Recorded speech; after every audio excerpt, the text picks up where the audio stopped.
Hello students, कैसे हैं आप सब। Welcome on my YouTube channel Vishal Jindal classes. आज हम करेंगे जीएसटी का चैप्टर नंबर 13 नेम रजिस्ट्रेशन। बहुत ही अच्छा चैप्टर है, बहुत इंपॉर्टेंट चैप्टर भी आप इसको कह सकते हैं। और इतना अच्छा चैप्टर है, करने में भी इंटरेस्ट आएगा और फटाफट खत्म हो जाएगा। इस चैप्टर में हम पढ़ेंगे क्या, ठीक है। जैसा कि चैप्टर के नाम से पता लग रहा है, रजिस्ट्रेशन।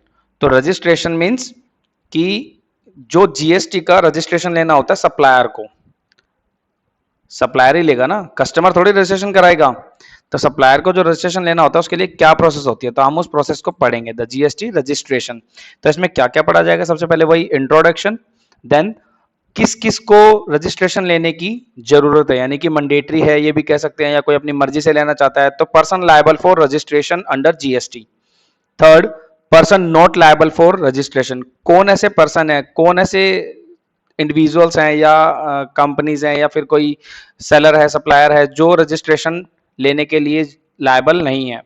कंपल्सरी रजिस्ट्रेशन, कौन वो बंदे हैं जिनको कंपल्सरी लेना ही पड़ेगा, कुछ लिमिट्स क्रॉस करेंगे तो उनको रजिस्ट्रेशन लेना पड़ेगा।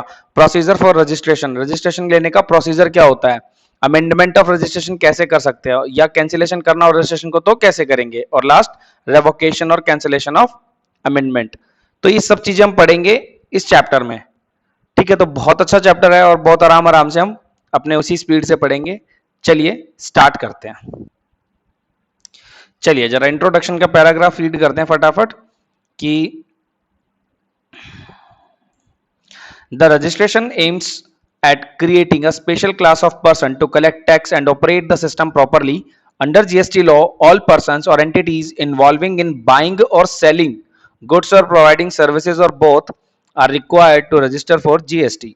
Unregistered person is not allowed to collect GST. पढ़िए क्या बोल रहा है, वैसे आप लोगों को पता ही है। Unregistered person is not allowed to collect GST from customer or input tax credit. GST paid or could be penalised.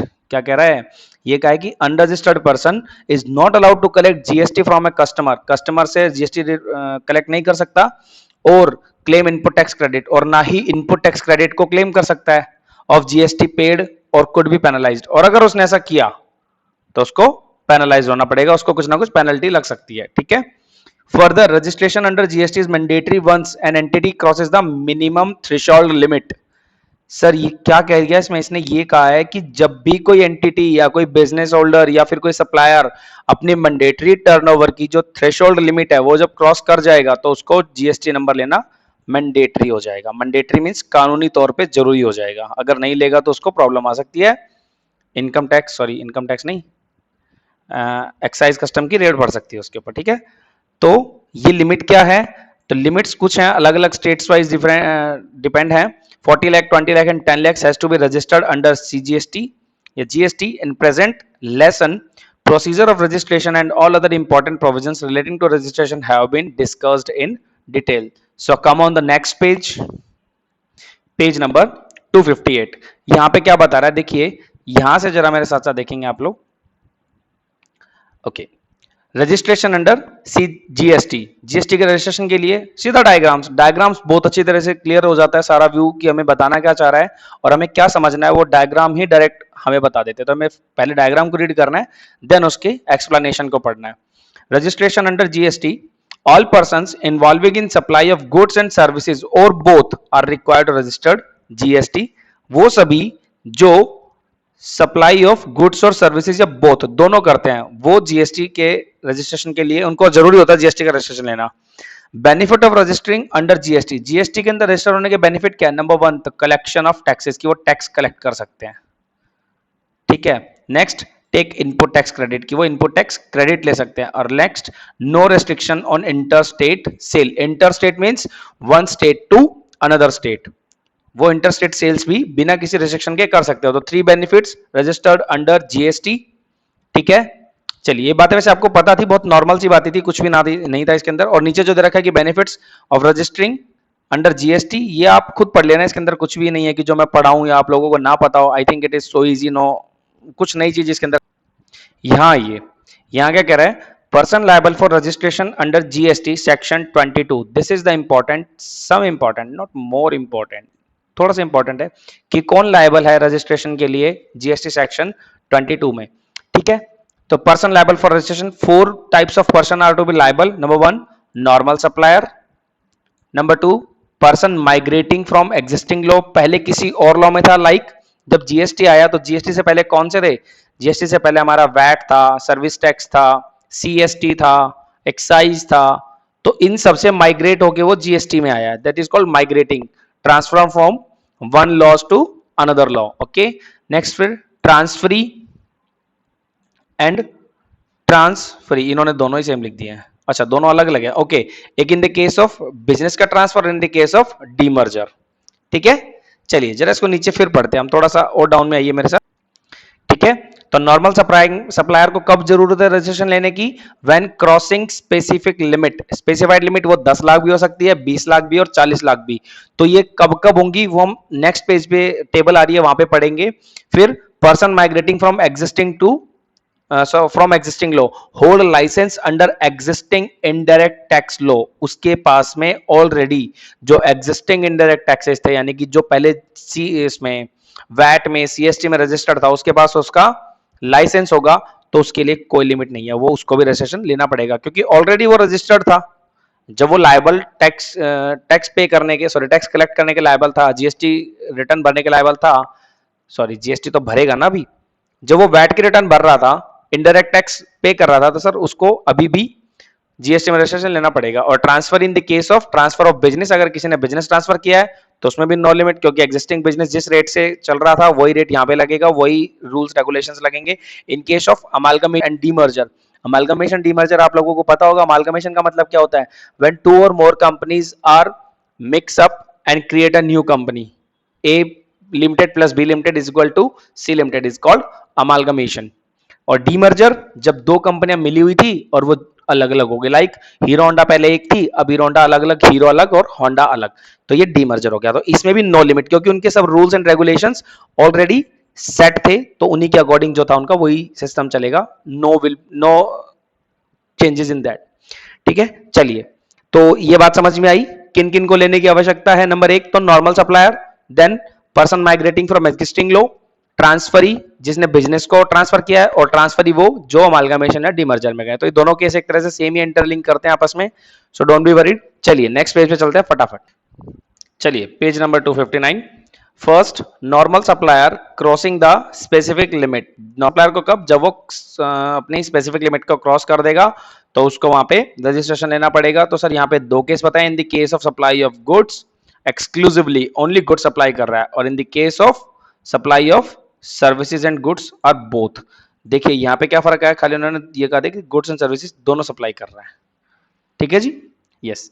चलिए फिर अगर गुड्स सप्लाई करता है सिर्फ, तो threshold limit of aggregate turnover for exemption from registration and payment of GST for the supplier of goods would be rupees 40 lakh and 20 lakhs in state of Arunachal Pradesh, Manipur, Meghalaya, Mizoram, Nagaland, Pondicherry, Sikkim, Telangana, Tripura and Uttarakhand with effect from 1/4/2019। Sir क्या कह रहे हैं, 40 लाख रुपए तो normal रहेगी, और 20 लाख किन states में, कुछ स्पेशल स्टेट्स में, that is Arunachal Pradesh, Manipur, Meghalaya, Mizoram, Nagaland, Pondicherry, Sikkim, Telangana, Tripura and Uttarakhand.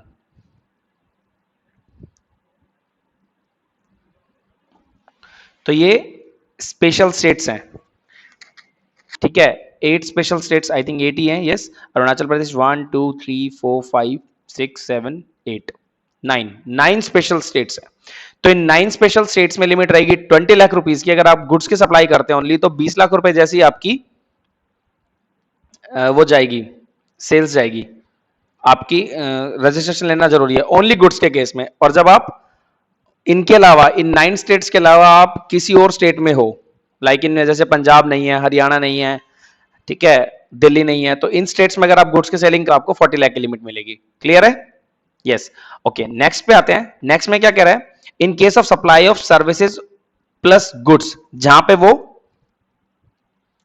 In case of supply of services plus goods, जहां पे गुड्स प्लस सर्विसेज दोनों की सप्लाई कर रहा है, यानी कि गुड्स भी सप्लाई हो रहे हैं और सर्विसेज दोनों की सप्लाई कर रहा है, तो threshold limit of aggregate turnover for exemption from registration and payment of GST for supplier of services would be rupees 20 lakhs and 10 lakhs। Sir क्या आ रहा, वो लिमिट्स 50% हो गई हैं, जो 40 लाख की थी वो 20 लाख हो गई है, जो 20 लाख थी वो 10 लाख हो गई है। तो 10 लाख किसके लिए है, 4 states of Manipur, Mizoram, Nagaland and Tripura, in 4 states के लिए, Manipur, Mizoram, Nagaland and Tripura, in 4 states में आपकी 10 लाख की लिमिट। चलिए नीचे डायग्राम आ रखा है, सर हमने देखा ही नहीं, वरना पहले डायग्राम को ही समझा लेते, तो डायग्राम ज्यादा अच्छा है अपने लिए ना।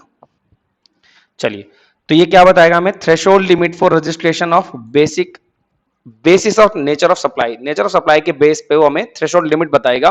तो इन case of supply of goods, किसकी सप्लाई कर रहा है, ओनली गुड्स की, और यहाँ पे सर्विसेज प्लस गुड्स, तो 2 कॉलम बनाए, इसमें लिमिट 10 लाख देन 20 लाख।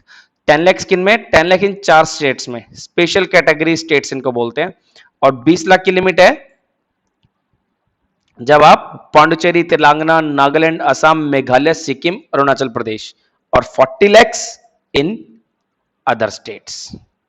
ठीक है, इनको फर्दर इन्होंने और ज्यादा वो कर दिया, हमें डीप नॉलेज दी गई इस बारे में कि भाई किन किन स्टेट्स में 40 लाख की तो लिमिट है जब आप गुड्स सप्लाई करते हो ओनली, तो सभी स्टेट्स में, किनको छोड़ के, पांडुचेरी, तेलंगाना, नागालैंड, असम, मेघालय, सिक्किम, अरुणाचल प्रदेश, मणिपुर, मिजोरम, नागालैंड और त्रिपुरा। ठीक है, यहां पे फिर लिख दिया क्योंकि इनमें 10 lakhs की है। ठीक, और इधर आइए, supply of services plus goods and services, तो यहां पे 10 लाख इन स्टेट्स में, वही स्पेशल कैटेगरी स्टेट्स 4 स्टेट्स में, एंड 20 लाख की अदर सभी स्टेट्स में, अगर आप सर्विस प्लस गुड्स दोनों की सप्लाई करते हो तो। ठीक है, ओके, चले आगे, समझ में आ गया होगा। अच्छा, ये हाईलाइट करना रह गया क्या आप, ठीक है, चलिए नेक्स्ट पेज पे फटाफट देखिए, हम नेक्स्ट पेज पे आए हैं, next page page number 260, category 2, the threshold limit for registration on the basis of states, threshold limit for registration on the basis of states can be divided into the following 2 categories। तो come on the diagram, यही है अपना जीवन साथी। तो चलिए पहले इतना डायग्राम पढ़ते हैं क्योंकि पूरा एक साथ आ नहीं रहा है, तो थोड़ा थोड़ा करके पढ़ लेते हैं। Threshold limit for registration on the basis of states, किसके बेसिस पे, स्टेट्स के बेसिस पे, special category states SSC 11 states है सर, ये आपको लर्न करने 11 के 11 कि 11 स्पेशल कैटेगरी स्टेट्स हैं, वो कौन कौन से हैं, Arunachal Pradesh, Assam, Jammu Kashmir, Manipur, Meghalaya, Mizoram, Nagaland, Sikkim, Tripura, Himachal Pradesh and Uttarakhand. These are 11 special category states in which the limits can be different from other similar states, यानी कि कुछ और स्टेट्स हैं उनसे कुछ अलग लिमिट होगी यहाँ पे। एंड अदर स्टेट्स में पांडुचेरी प्लस तेलंगाना में 20 लाख की लिमिट है, ऑल केसेस का मींस चाहे वो गुड्स बेचे, चाहे वो सर्विसेज बेचे, चाहे दोनों बेचे, चाहे अलग अलग बेचे। ठीक है, एंड अदर स्टेट्स में कौन बच गए, इन case of supply of goods and services, other states means जो इन दोनों में नहीं आए, जो स्पेशल कैटेगरी में नहीं आए और पांडुचेरी, तेलंगाना, इन 11 तो ये और 13 स्टेट्स को छोड़ के जो बच गए उन सभी में क्या है, वही सिस्टम है। अगर आप ओनली गुड्स सेल करते हो तो 40 लाख की लिमिट है, और अगर आप गुड्स एंड सप्लाई दोनों की सेल करते हो, यानी कि गुड्स भी बेच रहे हो, सर्विस भी सप्लाई कर रहे हो, तो आपकी 20 लाख की लिमिट है। ठीक है, तो ये चीज ध्यान रखिएगा, यहाँ पे ओनली सप्लाई ऑफ गुड्स था, यहाँ supply of goods and services both है। ठीक है, ठीक है, तो जो स्पेशल कैटेगरी स्टेट्स थे उनको फर्दर डिवाइड किया गया है, कैसे, मणिपुर, मिजोरम, नागालैंड एंड त्रिपुरा, इनमें लिमिट्स आपकी 10 लाख रुपीस की इन ऑल केसेस में, चाहे वो गुड्स की सर्विसेज करें, गुड्स की सप्लाई करें या सर्विसेज की सप्लाई करें, कितनी लिमिट रहेगी इन 4 स्टेट्स में, 10 लाख रुपीस की।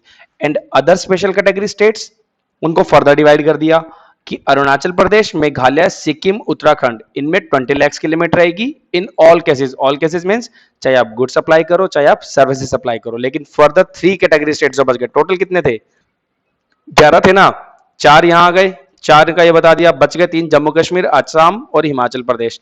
इन 3 स्टेट्स में अगर आप खाली गुड्स बेचते हो तो 40 लाख की लिमिट है, और अगर आप goods plus services both supply करते हो तो आपकी 20 लाख की लिमिट है। आई थिंक आपको समझ में आ गया होगा, और नहीं आया तो प्लीज दोबारा इसको सुन लीजिए वीडियो को एक बार बैक करके। इजी, ऐसा कुछ भी नहीं कि आपको समझ में ना आए, बहुत इजी है। ठीक है, चलिए नेक्स्ट पेज पे चलते फटाफट। चलिए पेज नंबर 261, एक एग्जाम्पल थोड़ा समझते हैं इसको जो हमने भी पढ़ा है। तो यहाँ पे एग्जाम्पल में दे रखा आपको, turnover in Delhi, turnover in UP, in Punjab, Himachal Pradesh and aggregate turnover, required registration number. हमें बताएं कि यहाँ पे हमें रजिस्ट्रेशन नंबर चाहिए या नहीं चाहिए। ठीक है, तो डिफरेंट स्टेट्स की डिफरेंट टर्नओवर गिवन है, सेल्स गिवन है, और आपको उसके अकॉर्डिंग अपना सजेशन देना है कि यहाँ पे आपको रजिस्ट्रेशन लेना पड़ेगा नहीं। चलिए, टर्नओवर की दिल्ली में 5 लाख की, यूपी में की है 5 लाख रुपीस की, पंजाब में की है 5 लाख रुपीस की, हिमाचल प्रदेश में कोई टर्नओवर नहीं की, तो एग्रीगेट टर्नओवर टोटल टर्नओवर है 15 लाख रुपीस की, रजिस्ट्रेशन नहीं चाहिए। क्यों? दिल्ली, यूपी, पंजाब ये तीनों ही स्पेशल कैटेगरी स्टेट्स नहीं है, पहली बात तो जो हम इनका वो देखे 10 लाख वाला सिस्टम, तो 20 लाख के क्रॉस करेगा तो मानेंगे, ठीक है ना। फिर अगर 10 लाख 10 लाख 10 लाख 2 लाख टोटल सेल हो गई 50 लाख, तो सर चाहे किसी भी स्टेट स्पेशल कैटेगरी हो या नॉर्मल स्टेट हो, रजिस्ट्रेशन लेना पड़ेगा, ठीक है। फिर 25 लाख थर्ड स्टेज में, 25 लाख 15 लाख 15 लाख 55 ऑल स्टेजेस पे लेना पड़ेगा। 15 लाख 5 लाख 5 लाख एंड 2 लाख। देखिए यहाँ पे टर्नओवर हो गई हिमाचल प्रदेश, हिमाचल प्रदेश में कर दी 2 लाख रुपए के टर्नओवर, तो जब ये हिमाचल प्रदेश क्या है, स्पेशल कैटेगरी स्टेट, ठीक है। स्पेशल कैटेगरी स्टेट में लिमिट कितनी थी, 40 लाख रुपीस की, ठीक है। तो 40 लाख रुपीस की लिमिट थी, तो यहां पे भी आपको रजिस्ट्रेशन लेने की आवश्यकता नहीं है। चलिए आइए इस पे value of meaning of aggregate turnover निकालना सीखना है। एग्रीगेट टर्नओवर का मीनिंग क्या होता है, what is the meaning of aggregate turnover, तो कैसे निकालेंगे, चलिए मेरे साथ देखिए। Value of all taxable supplies excluding, मैं इसको हाईलाइट कर रहा हूं, excluding the value of inward supplies on which tax is payable on a person on reverse charge basis, तो आरसीएम की सप्लाई उसमें से एक्सक्लूड कर देंगे। वैल्यू ऑफ टैक्सेबल सप्लाईज उसमें से वो इनवर्ड सप्लाई लेस कर देंगे जो आरसीएम बेस पे है, ऐड करेंगे value of exempt supplies, add करेंगे वैल्यू ऑफ एक्सपोर्ट सप्लाई और सर्विसेज और बोथ, ऐड करेंगे value of inter state supplies of person having the same permanent account number, that is called PAN card, और less कर देंगे central tax, state tax, union territory tax, integrated tax and cess if any added above, that is getting aggregate turnover. समझते हैं इसको, क्या कहना चाहा इसने, इसने कहा कि सबसे पहले अपने वो सारी टैक्सेबल सप्लाईज लिख लो, सारी टैक्सेबल सप्लाई नहीं कि जितनी भी आपने सप्लाई की है, जितनी भी आपने अभी तक सेल्स की है सारी लिख लो, बस उसमें से आरसीएम वाली हटा देना, क्योंकि आरसीएम वाली पे टैक्स जो होता है कस्टमर या हमारा परचेजर वो खुद भरता है, रिसिपिएंट ऑफ द गुड्स खुद टैक्स भरता है आरसीएम बेसिस पे, ठीक है। तो फिर कौन सी लेनी है, ओनली फॉरवर्ड चार्ज वाली, और बच गई 3 वो तरह की है ना। ऐड करेंगे value of exam supplies, exam supplies क्यों ऐड करेंगे, क्योंकि वो भी तो मेरी सप्लाई मानी जाएगी, वो भी तो टर्नओवर में ऐड होगी ना सर, सप्लाई तो आपने की है बेशक वो एग्जाम थी। फिर करेंगे value of export of goods और सर्विसेज और बोथ, सर आपने एक्सपोर्ट गुड्स किया या सर्विस किया दोनों किया, उसको भी ऐड करो क्योंकि वो भी आपकी सप्लाई में इंक्लूड होता है। हम जब सप्लाई का चैप्टर पढ़ा था तो उसके अंदर ये पढ़ा था कि इन सबको सप्लाई माना जाता है, एग्जाम्प्ट सप्लाईज को भी, एक्सपोर्ट को भी।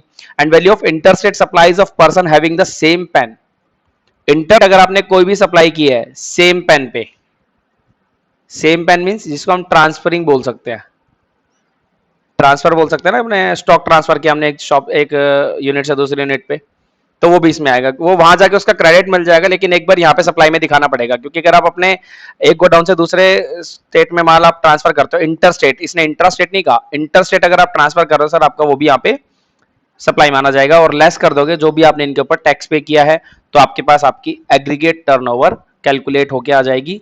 इनका थोड़ा प्रैक्टिकल आएगा तो उसको प्रैक्टिकल वे में क्लियर करेंगे। चलिए नेक्स्ट पेज पे आइए मेरे साथ फटाफट, चलिए पेज नंबर 262 पे क्या है, person migrating from existing tax. अब सेकंड पॉइंट, फर्स्ट हमने पढ़ लिया था ना जिसके अंदर नॉर्मल पर्सन थे। सेकंड टाइप क्या था, जो फर्स्ट टेबल हमने पढ़ी थी उसके अंदर 4 तरह से टैक्सेबल पर्सन थे, तो normal, then person migrating from existing laws, और 2 ट्रांसफरी थे। तो ट्रांसफर एक ने जिसने बिजनेस सेल किया था वो, और एक जिसने अमालगमेट किया था या डीमर्जर किया था, ठीक है, थोड़ा सा ध्यान है ना। चलिए तो second point, person migrating from existing tax law, अगर कोई बंदा एग्जिस्टिंग टैक्स लॉ से माइग्रेट हुआ, यानी कि पहले किसी और टैक्स लॉ में था इनडायरेक्ट में, अब किसी और में आ गया, अब जीएसटी में आ गया, सीधी सी बात है, अपने इंडिया में तो यही है, बाहर की बात हमें करनी नहीं है। Person migrating from existing indirect tax law, every person who is registered under in existing law, किस में रजिस्टर्ड हो गया, तो सेंट्रल एक्साइज में, सर्विस टैक्स में, and CST act and VAT में, यही 3 थे पहले, मीन सेलिंग के पर्पस से तो 3 थे ना।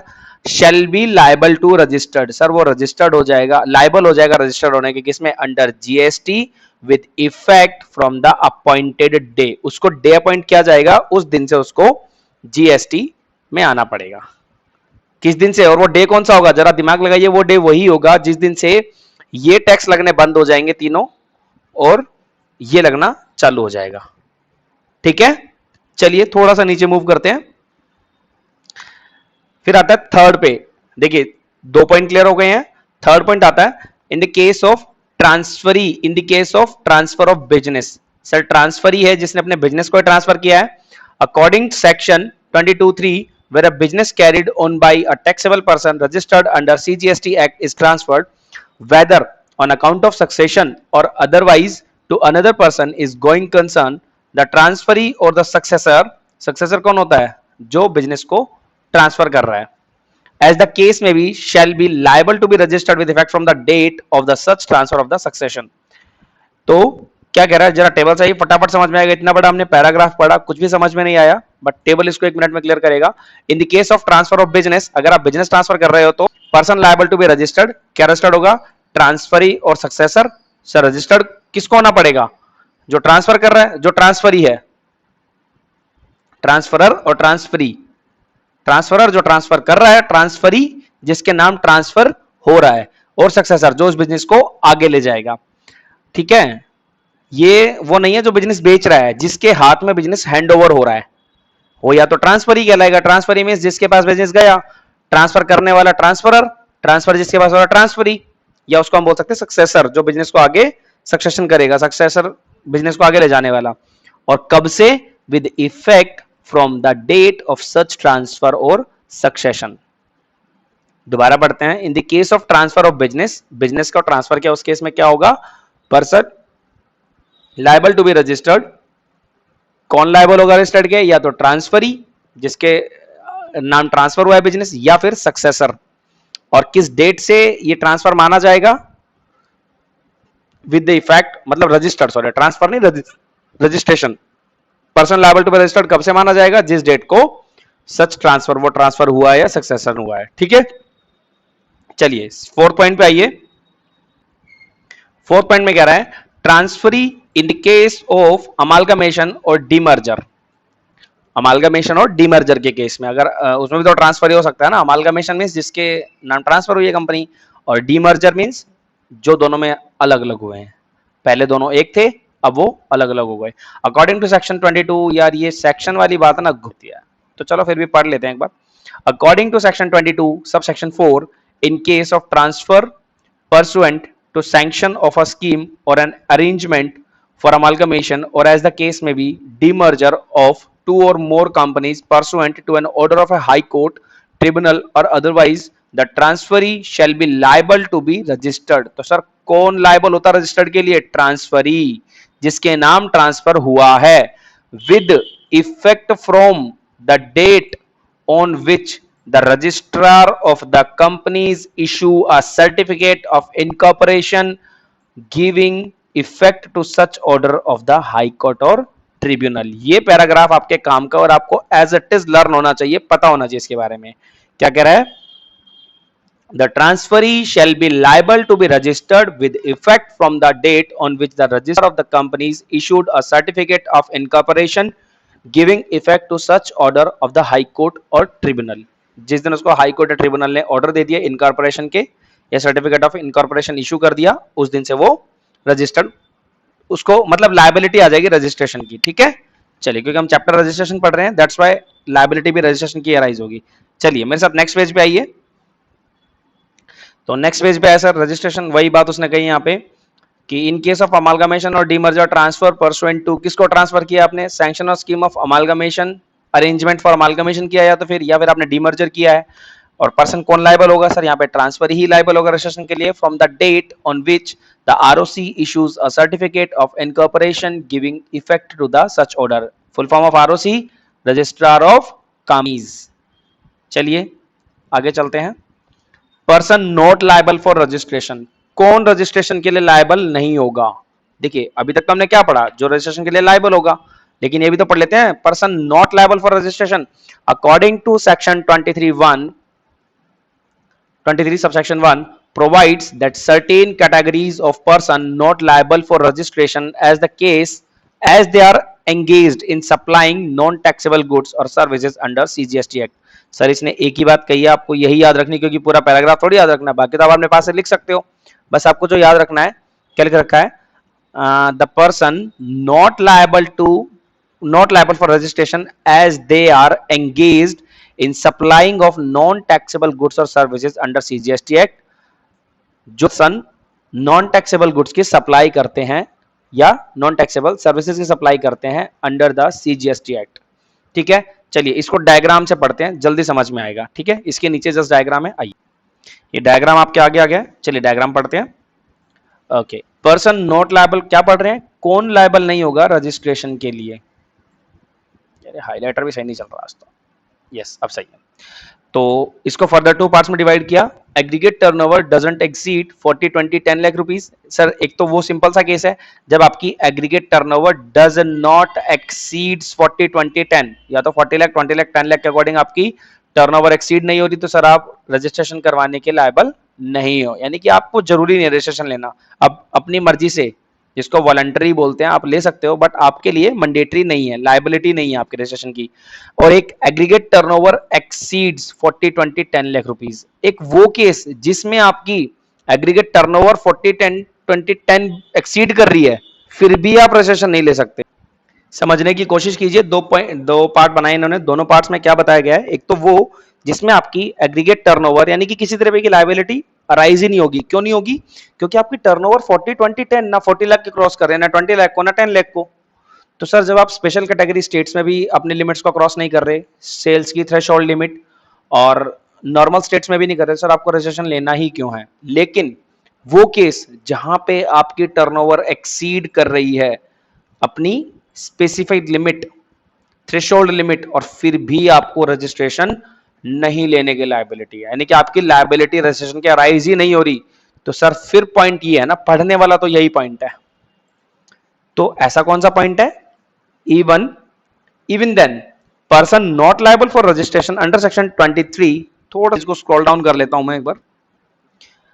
Even then person not liable for registration, कौन रजिस्ट्रेशन के लायबल नहीं होगा. नंबर एक, person making 100% exempted supplies. Sir वो पर्सन जो 100% एग्जम्प्टेड सप्लाई, यानी कि वो सप्लाई कर रहा है जिसके ऊपर टैक्स ही नहीं है, गवर्नमेंट ने exempt, no taxation.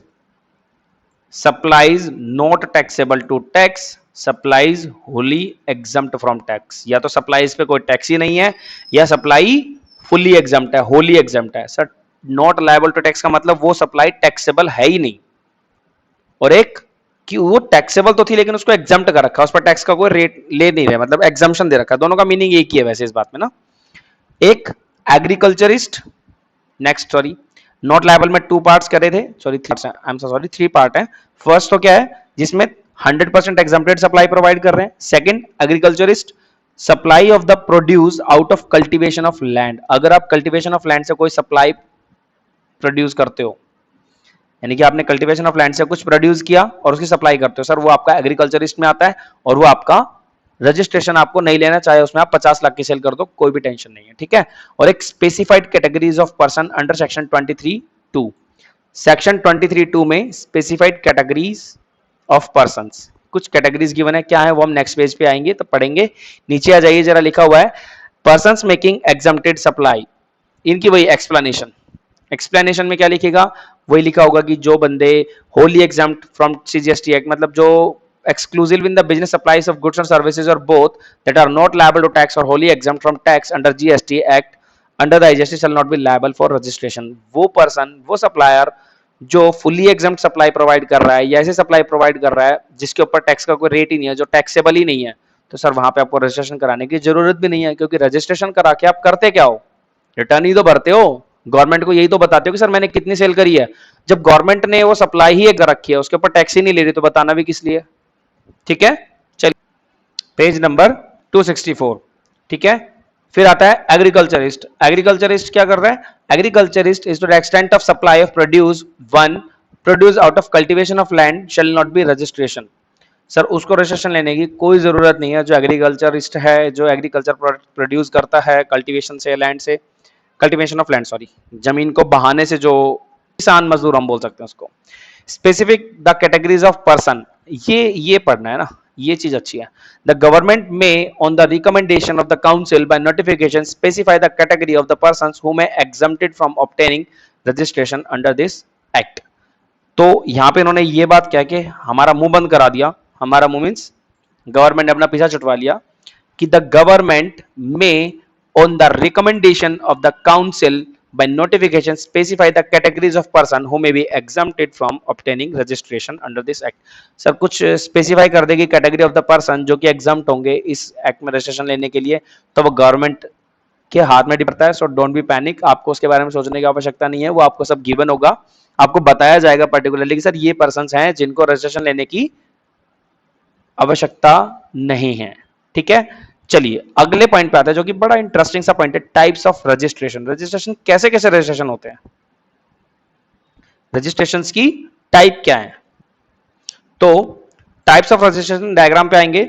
Mainly two types का होता है, एक तो कंपल्सरी रजिस्ट्रेशन, एक वॉलंटरी रजिस्ट्रेशन। कंपल्सरी मींस आप थ्रेशोल्ड लिमिट को क्रॉस कर गए हो, आपको रजिस्ट्रेशन लेना ही पड़ेगा। और वॉलंटरी, आपकी थ्रेशोल्ड लिमिट क्रॉस नहीं हुई है फिर भी आप रजिस्ट्रेशन लेना चाहते हो अपनी मर्जी से, आपकी अपनी इच्छा है। जीएसटी लॉ रिक्वायर्ड नहीं करता कि आप लीजिए रजिस्ट्रेशन, लेकिन आप कह रहे हो नहीं सर मुझे रजिस्ट्रेशन चाहिए, तो जीएसटी लॉ आपको रजिस्ट्रेशन दे देगा। तो कंपल्सरी में क्या कह रहा है, take compulsory registration irrespective of the threshold limit. वही आ गई थ्रेशोल्ड लिमिट वाली बात। थ्रेशोल्ड लिमिट्स 40 लाख, 20 लाख और 10 लाख कुछ भी हो सकती है, वो आपको स्टेट्स पे डिपेंड करती है। Different states having different limits. Get himself registered voluntary and got required by GST law. Done. चलिए, तो सर जब कंपल्सरी रजिस्ट्रेशन का केस होगा तो डायग्राम पे आइए फटाफट। Compulsory registration, registration is required even aggregate turnover is less than the threshold limit. क्या कह रहा है, registration is required even aggregate turnover is less than the threshold limit. कब रिक्वायर्ड होगा, जब आपकी एग्रीगेट टर्नओवर थ्रेशोल्ड लिमिट से कम होगी तब भी रिक्वायर्ड हो सकता है रजिस्ट्रेशन। कब, general category states and special category states. Journal, if aggregate turnover in a financial year is not exceed 40 या 20 लाख रुपीस, जब आपकी टर्नओवर 40 या 20 लाख के क्रॉस नहीं की है। ठीक है, and if aggregate turnover in a financial year not exceeds 20 या 10 लाख रुपीस। सर मुझे इसमें कुछ मिस्टेक लग रही है, नहीं गड़बड़ कुछ नहीं है। ये कह रहा है कि कुछ कंडीशंस है जिन पे आपको रजिस्ट्रेशन लेना पड़ेगा, चाहे आपकी लिमिट क्रॉस हुई है और चाहे नहीं हुई है। यानी कि कुछ प्रोडक्ट्स हैं जिनको आपको बेचने के लिए ऊपर देखिए लिख रखा है, it simply means the under category compulsory registration certain persons have to take registration even their aggregate turnover in financial year does not exceeds 40 20 10 lakh। ठीक है, चलिए नेक्स्ट पेज पे मूव करते हैं। तो लीजिए वो लिस्ट आ गई है नेक्स्ट पेज पे, persons required to be compulsory. ठीक है, तो चलिए पढ़ लेते हैं वो कौन कौन से पर्सन है जिनको कंपल्सरी रजिस्टर्ड होना ही पड़ेगा जीएसटी में। पॉइंट है, person required to be compulsory registered under GST. First, person making interstate taxable supplies of goods. अगर कोई भी पर्सन सेल करता है इंटरस्टेट टैक्सेबल सप्लाई, एक स्टेट से दूसरे स्टेट में वो सप्लाई करता है, तो सर उसके पास में रजिस्ट्रेशन होना जरूरी है। अगर आपके पास जीएसटी का रजिस्ट्रेशन नहीं है तो आप इंटरस्टेट सप्लाई नहीं कर सकते। Second is casual taxable person, जो टैक्सेबल पर्सन है उसको रजिस्ट्रेशन कंपल्सरीली लेना पड़ेगा। Third, person liable to pay under reverse charge. Sir जो पर्सन आरसीएम में टैक्स पे कर रहा है उसको रजिस्ट्रेशन लेना कंपल्सरी है, चाहे उसकी लिमिट क्रॉस हुई है 40 लाख 20 लाख 10 लाख वाली या नहीं हुई है। मैंडेटरी, कंपल्सरी का मींस होता है आपको लेना ही लेना पड़ेगा, लिमिट से कोई मतलब नहीं फिर इसका। Person liable to pay under section 95 ECOs electronic commerce operator, चाहे आप 50,000 की सेल करो आपको रजिस्ट्रेशन लेना पड़ेगा। क्योंकि रजिस्ट्रेशन क्यों, क्योंकि आपको बिल काटने पड़ेंगे अगर आप ईसीओ के थ्रू गुड्स पर सेल परचेज सप्लाई करोगे तो, और बिल काटोगे तो उसके ऊपर आपका रजिस्ट्रेशन नंबर होना चाहिए, बिना नंबर के आप बिल्स जनरेट नहीं कर सकते हैं। ठीक है, फिर फिफ्थ आता आपका क्या, non resident making taxable supplies. अगर कोई एनआरआई है और वो टैक्सेबल सप्लाईज दे रहा है, प्रोवाइड कर रहा है, उसको भी रजिस्ट्रेशन लेना पड़ेगा, क्योंकि बिना रजिस्ट्रेशन लिए वह टैक्सेबल सप्लाई प्रोवाइड नहीं कर सकता। Six, person liable to deduct tax, जो पर्सन टीडीएस काट रहा है उसको भी रजिस्ट्रेशन लेना पड़ेगा जीएसटी में। Tax deducted at source, TDS काट रहा है ना, टैक्स डिडक्ट कर रहा है, टीडीएस नहीं बोल सकते, मतलब टीडीएस तो इनकम टैक्स का सोर्स है, ये टैक्स डिडक्ट कर रहा है, यानी कि कोई भी बिल पे टैक्स काट रहा है तो उसको रजिस्ट्रेशन लेना पड़ेगा, बिना रजिस्ट्रेशन के वो टैक्स डिडक्ट कर ही नहीं सकता। ठीक है। Seventh, person making specific supplies on behalf of other taxable person, कोई भी पर्सन है जो किसी और बिहाफ पे टैक्सेबल, कोई और टैक्सेबल पर्सन है उसके बिहाफ पे सप्लाई कर रहा है तो उसको भी रजिस्ट्रेशन लेना पड़ेगा, जिसको बोला जाता है कंपल्सरी रजिस्ट्रेशन, क्योंकि आप सप्लाई तो कर रहे हो तो वो टैक्सेबल सप्लाई मानी जाएगी। इनपुट सर्विस डिस्ट्रीब्यूटर आईएसडी लेना ही पड़ेगा, सिंपल सी बात है, अगर वो इनपुट सर्विस डिस्ट्रीब्यूटर है, इनपुट सर्विसेज प्रोवाइड करा रहा है तो उसको तो रजिस्ट्रेशन की जरूरत है, बिना रजिस्ट्रेशन के वो सर्विस डिस्ट्रीब्यूट नहीं कर सकता। इलेक्ट्रॉनिक कॉमर्स ऑपरेटर ऊपर पढ़ चुके, गधों ने फिर दोबारा दे दिया। 10th, person supplies online information, जो भी कोई पर्सन सप्लाई कर रहा है ऑनलाइन इंफॉर्मेशन, ऑनलाइन इंफॉर्मेशन क्या, कोई भी ऑनलाइन आपको सर्विस प्रोवाइड कर रहा है वो। ठीक है। 11th, अदर पर्सन्स और class of person, other persons में जो गवर्नमेंट ने स्पेसिफाई किए होंगे, आपको पता लग जाएगा कि इनके लिए कंपलसरी है, मतलब ये 11 टाइप्स ऑफ पर्सन्स तो स्पेसिफिकली कंपलसरी रजिस्ट्रेशन में लायबल हैं। ठीक है। चलिए अब क्या होगा, अब इनके एक एक के डीप एनालिसिस आपको गिवन होंगे कि हर पॉइंट को एक्सप्लेन कर रखा होगा, वो एक्सप्लेनेशन आप पढ़ेंगे, कुछ भी नहीं है। मैं नेक्स्ट पेज पे मूव कर रहा हूं, सो चलिए नेक्स्ट पेज पे, चलिए नेक्स्ट पेज, पेज नंबर 266, कौन सा था, इंटर स्टेट टैक्सेबल सप्लाई, जो भी पर्सन प्रोवाइड करता है इंटर स्टेट टैक्सेबल सप्लाईज, उनको उसका डायग्राम है, डायग्राम से समझ लेते हैं, फटाफट समझ में आएगा। Taxable supplies, taxable supply of goods services, और बोथ टैक्सेबल सप्लाई में क्या क्या कवर होगा, गुड्स और सर्विसेज दोनों की supply. Mandatory registration under this act irrespective of the threshold limit, चाहे वो थ्रेशोल्ड लिमिट क्रॉस कर रहा है नहीं कर रहा है, लेकिन मैंडेटरी रजिस्ट्रेशन लेना पड़ेगा। Required to get mandatory registration in the state from where interstate supplies is effected. Sir अगर आप इंट्रास्टेट करते हो तो मे बी आपको कंपल्सरी रजिस्ट्रेशन ना लेने, क्योंकि आप एक स्टेट से दूसरे स्टेट में सप्लाई कर रहे हो, इसलिए आपको मैंडेटरी कंपल्सरी रजिस्ट्रेशन लेना पड़ेगा।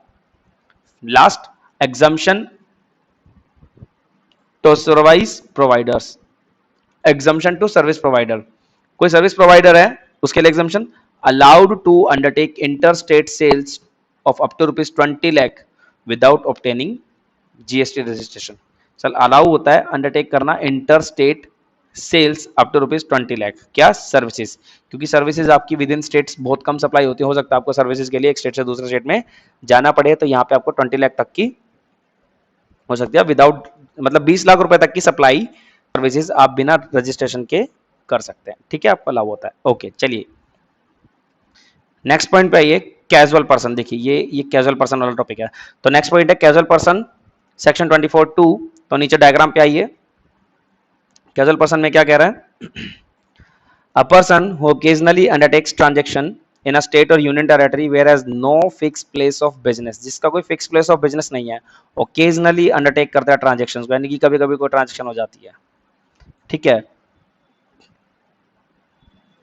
For example a person registered in Himachal Pradesh, कोई पर्सन रजिस्टर्ड है हिमाचल प्रदेश में, participating in the trade fair in the Punjab, वो पंजाब के ट्रेड फेयर में पार्टिसिपेट करता है, such person is required to get registration in Punjab as casual taxable person. तो सर वो परमानेंट टैक्सेबल पर्सन नहीं है, कैजुअल है, उसको यहाँ रजिस्ट्रेशन लेना पड़ेगा, क्योंकि वो ट्रेड फेयर में पार्टिसिपेट करना चाहता है, ट्रेड फेयर लग रहा है वहां पे वो अपनी शॉप लेना चाहता है, तो पंजाब का रजिस्ट्रेशन उसको पहले लेना पड़ेगा, देन ही वो वहां पे ट्रेड फेयर का ऑर्गेनाइज कर सकता है अपने वहां। ठीक है, समझ में आ गया, कैजुअल मींस कभी कभी, जिसको हमेशा जरूरत नहीं पड़ती, वो किसी पर्टिकुलर अपने पर्पस के लिए जा रहा है, यानी कि ट्रेड फेयर के लिए जा रहा है, एक हफ्ते 10 दिन के लिए, 15 दिन के लिए, या हो सकता है 1 महीने के लिए, तो उसके बाद उसको रजिस्ट्रेशन की कोई जरूरत नहीं है, दैट्स वाई केवल उतने टाइम के लिए रजिस्ट्रेशन लेगा, उसके बाद नहीं लेगा। ठीक है, चलिए आगे नेक्स्ट पेज पे आइए मेरे साथ, देखिए ये वाला पेज आप लोग खुद पढ़ेंगे, थोड़ी सी मेहनत करेंगे ना, बिल्कुल समझ में आएगा। मैंने एक पॉइंट लास्ट पेज पे समझा दिया था, person liable to pay under reverse charge, person liable to pay under Section 95 ECOs, non-resident, person liable to deduct tax, person making supply on behalf of other suppliers,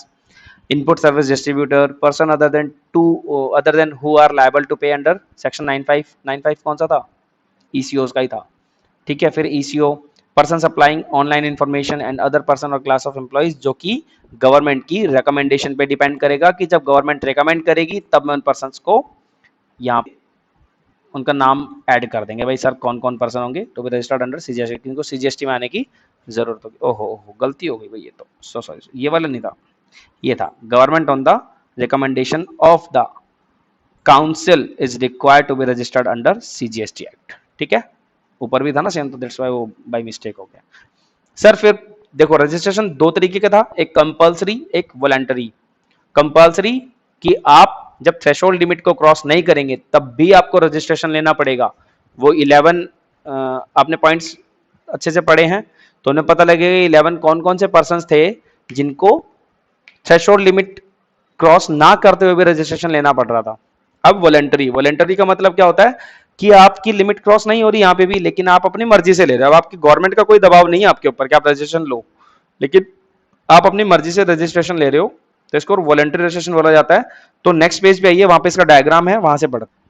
ठीक है, page number 268, person who is not compulsory liable to be registered according to this GST act. Sir GST act के according इसकी person की, वो person जिसकी कोई liability arise नहीं होती एक्ट में रजिस्टर्ड होने की, but may gate himself registered voluntarily under GST act, वो अपनी मर्जी से अपनी इच्छा से जीएसटी में रजिस्टर्ड होना चाहता है, उसको क्या कहा जाएगा, वॉलंटरी रजिस्ट्रेशन। तो उसका प्रोसीजर क्या है, स्टेप 1, एक सेकंड चाहिए बस, ओके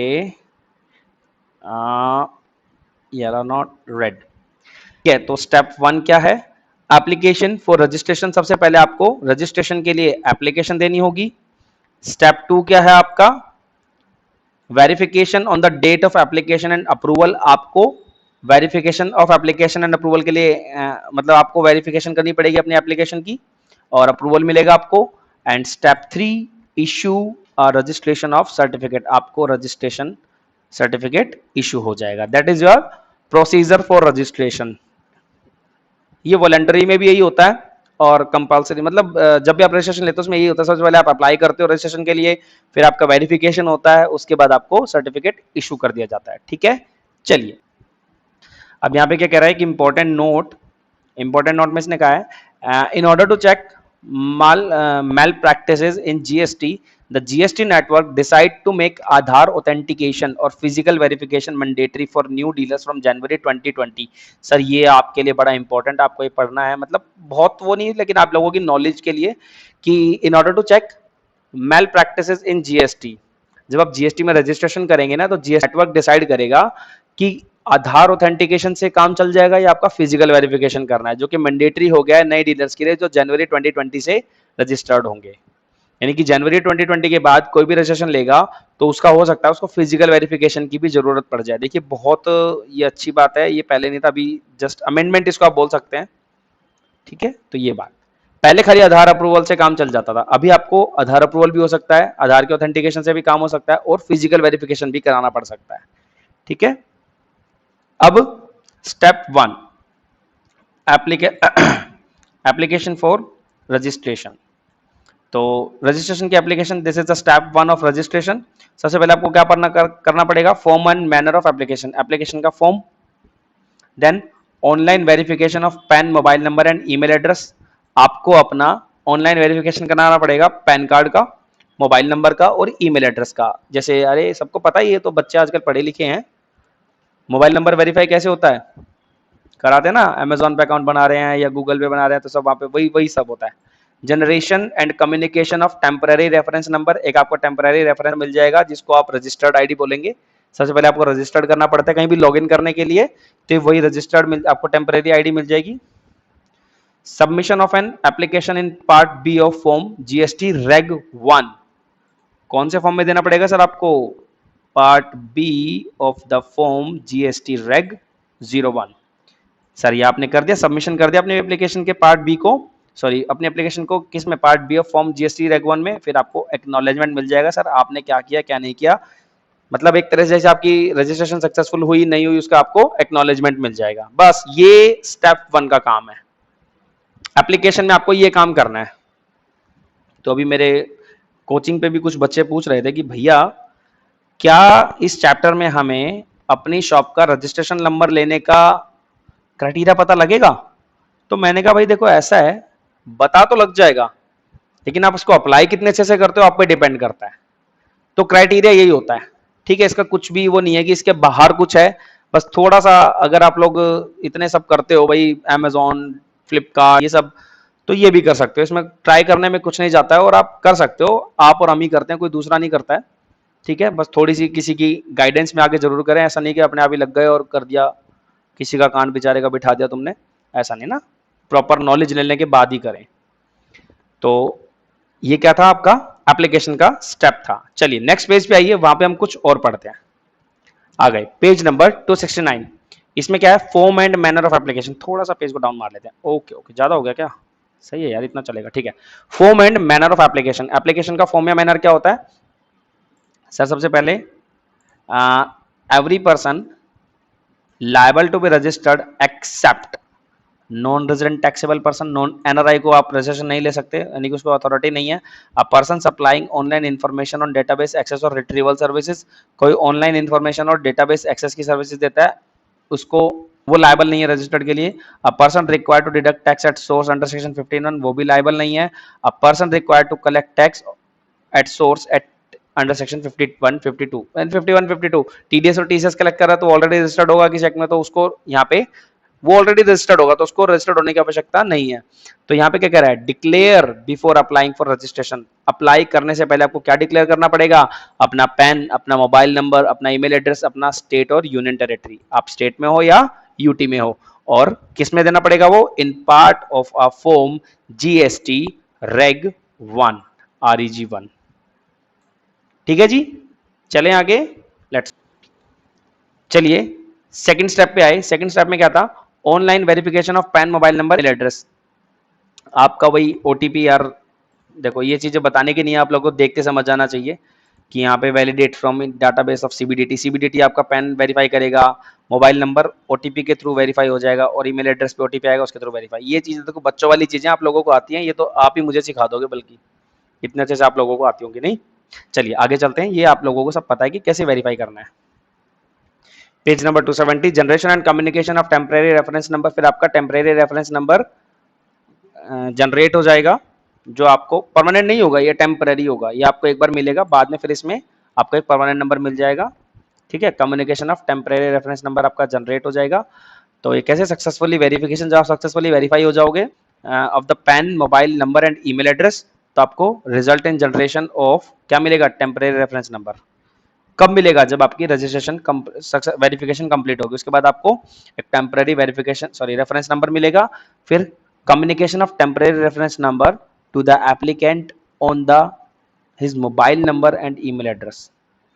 सर इस कम्युनिकेशन, जो टेम्परेरी रेफरेंस नंबर आपको मिलेगा, ये एप्लीकेंट के मोबाइल नंबर और ईमेल एड्रेस से कम्युनिकेशन में काम आएगा।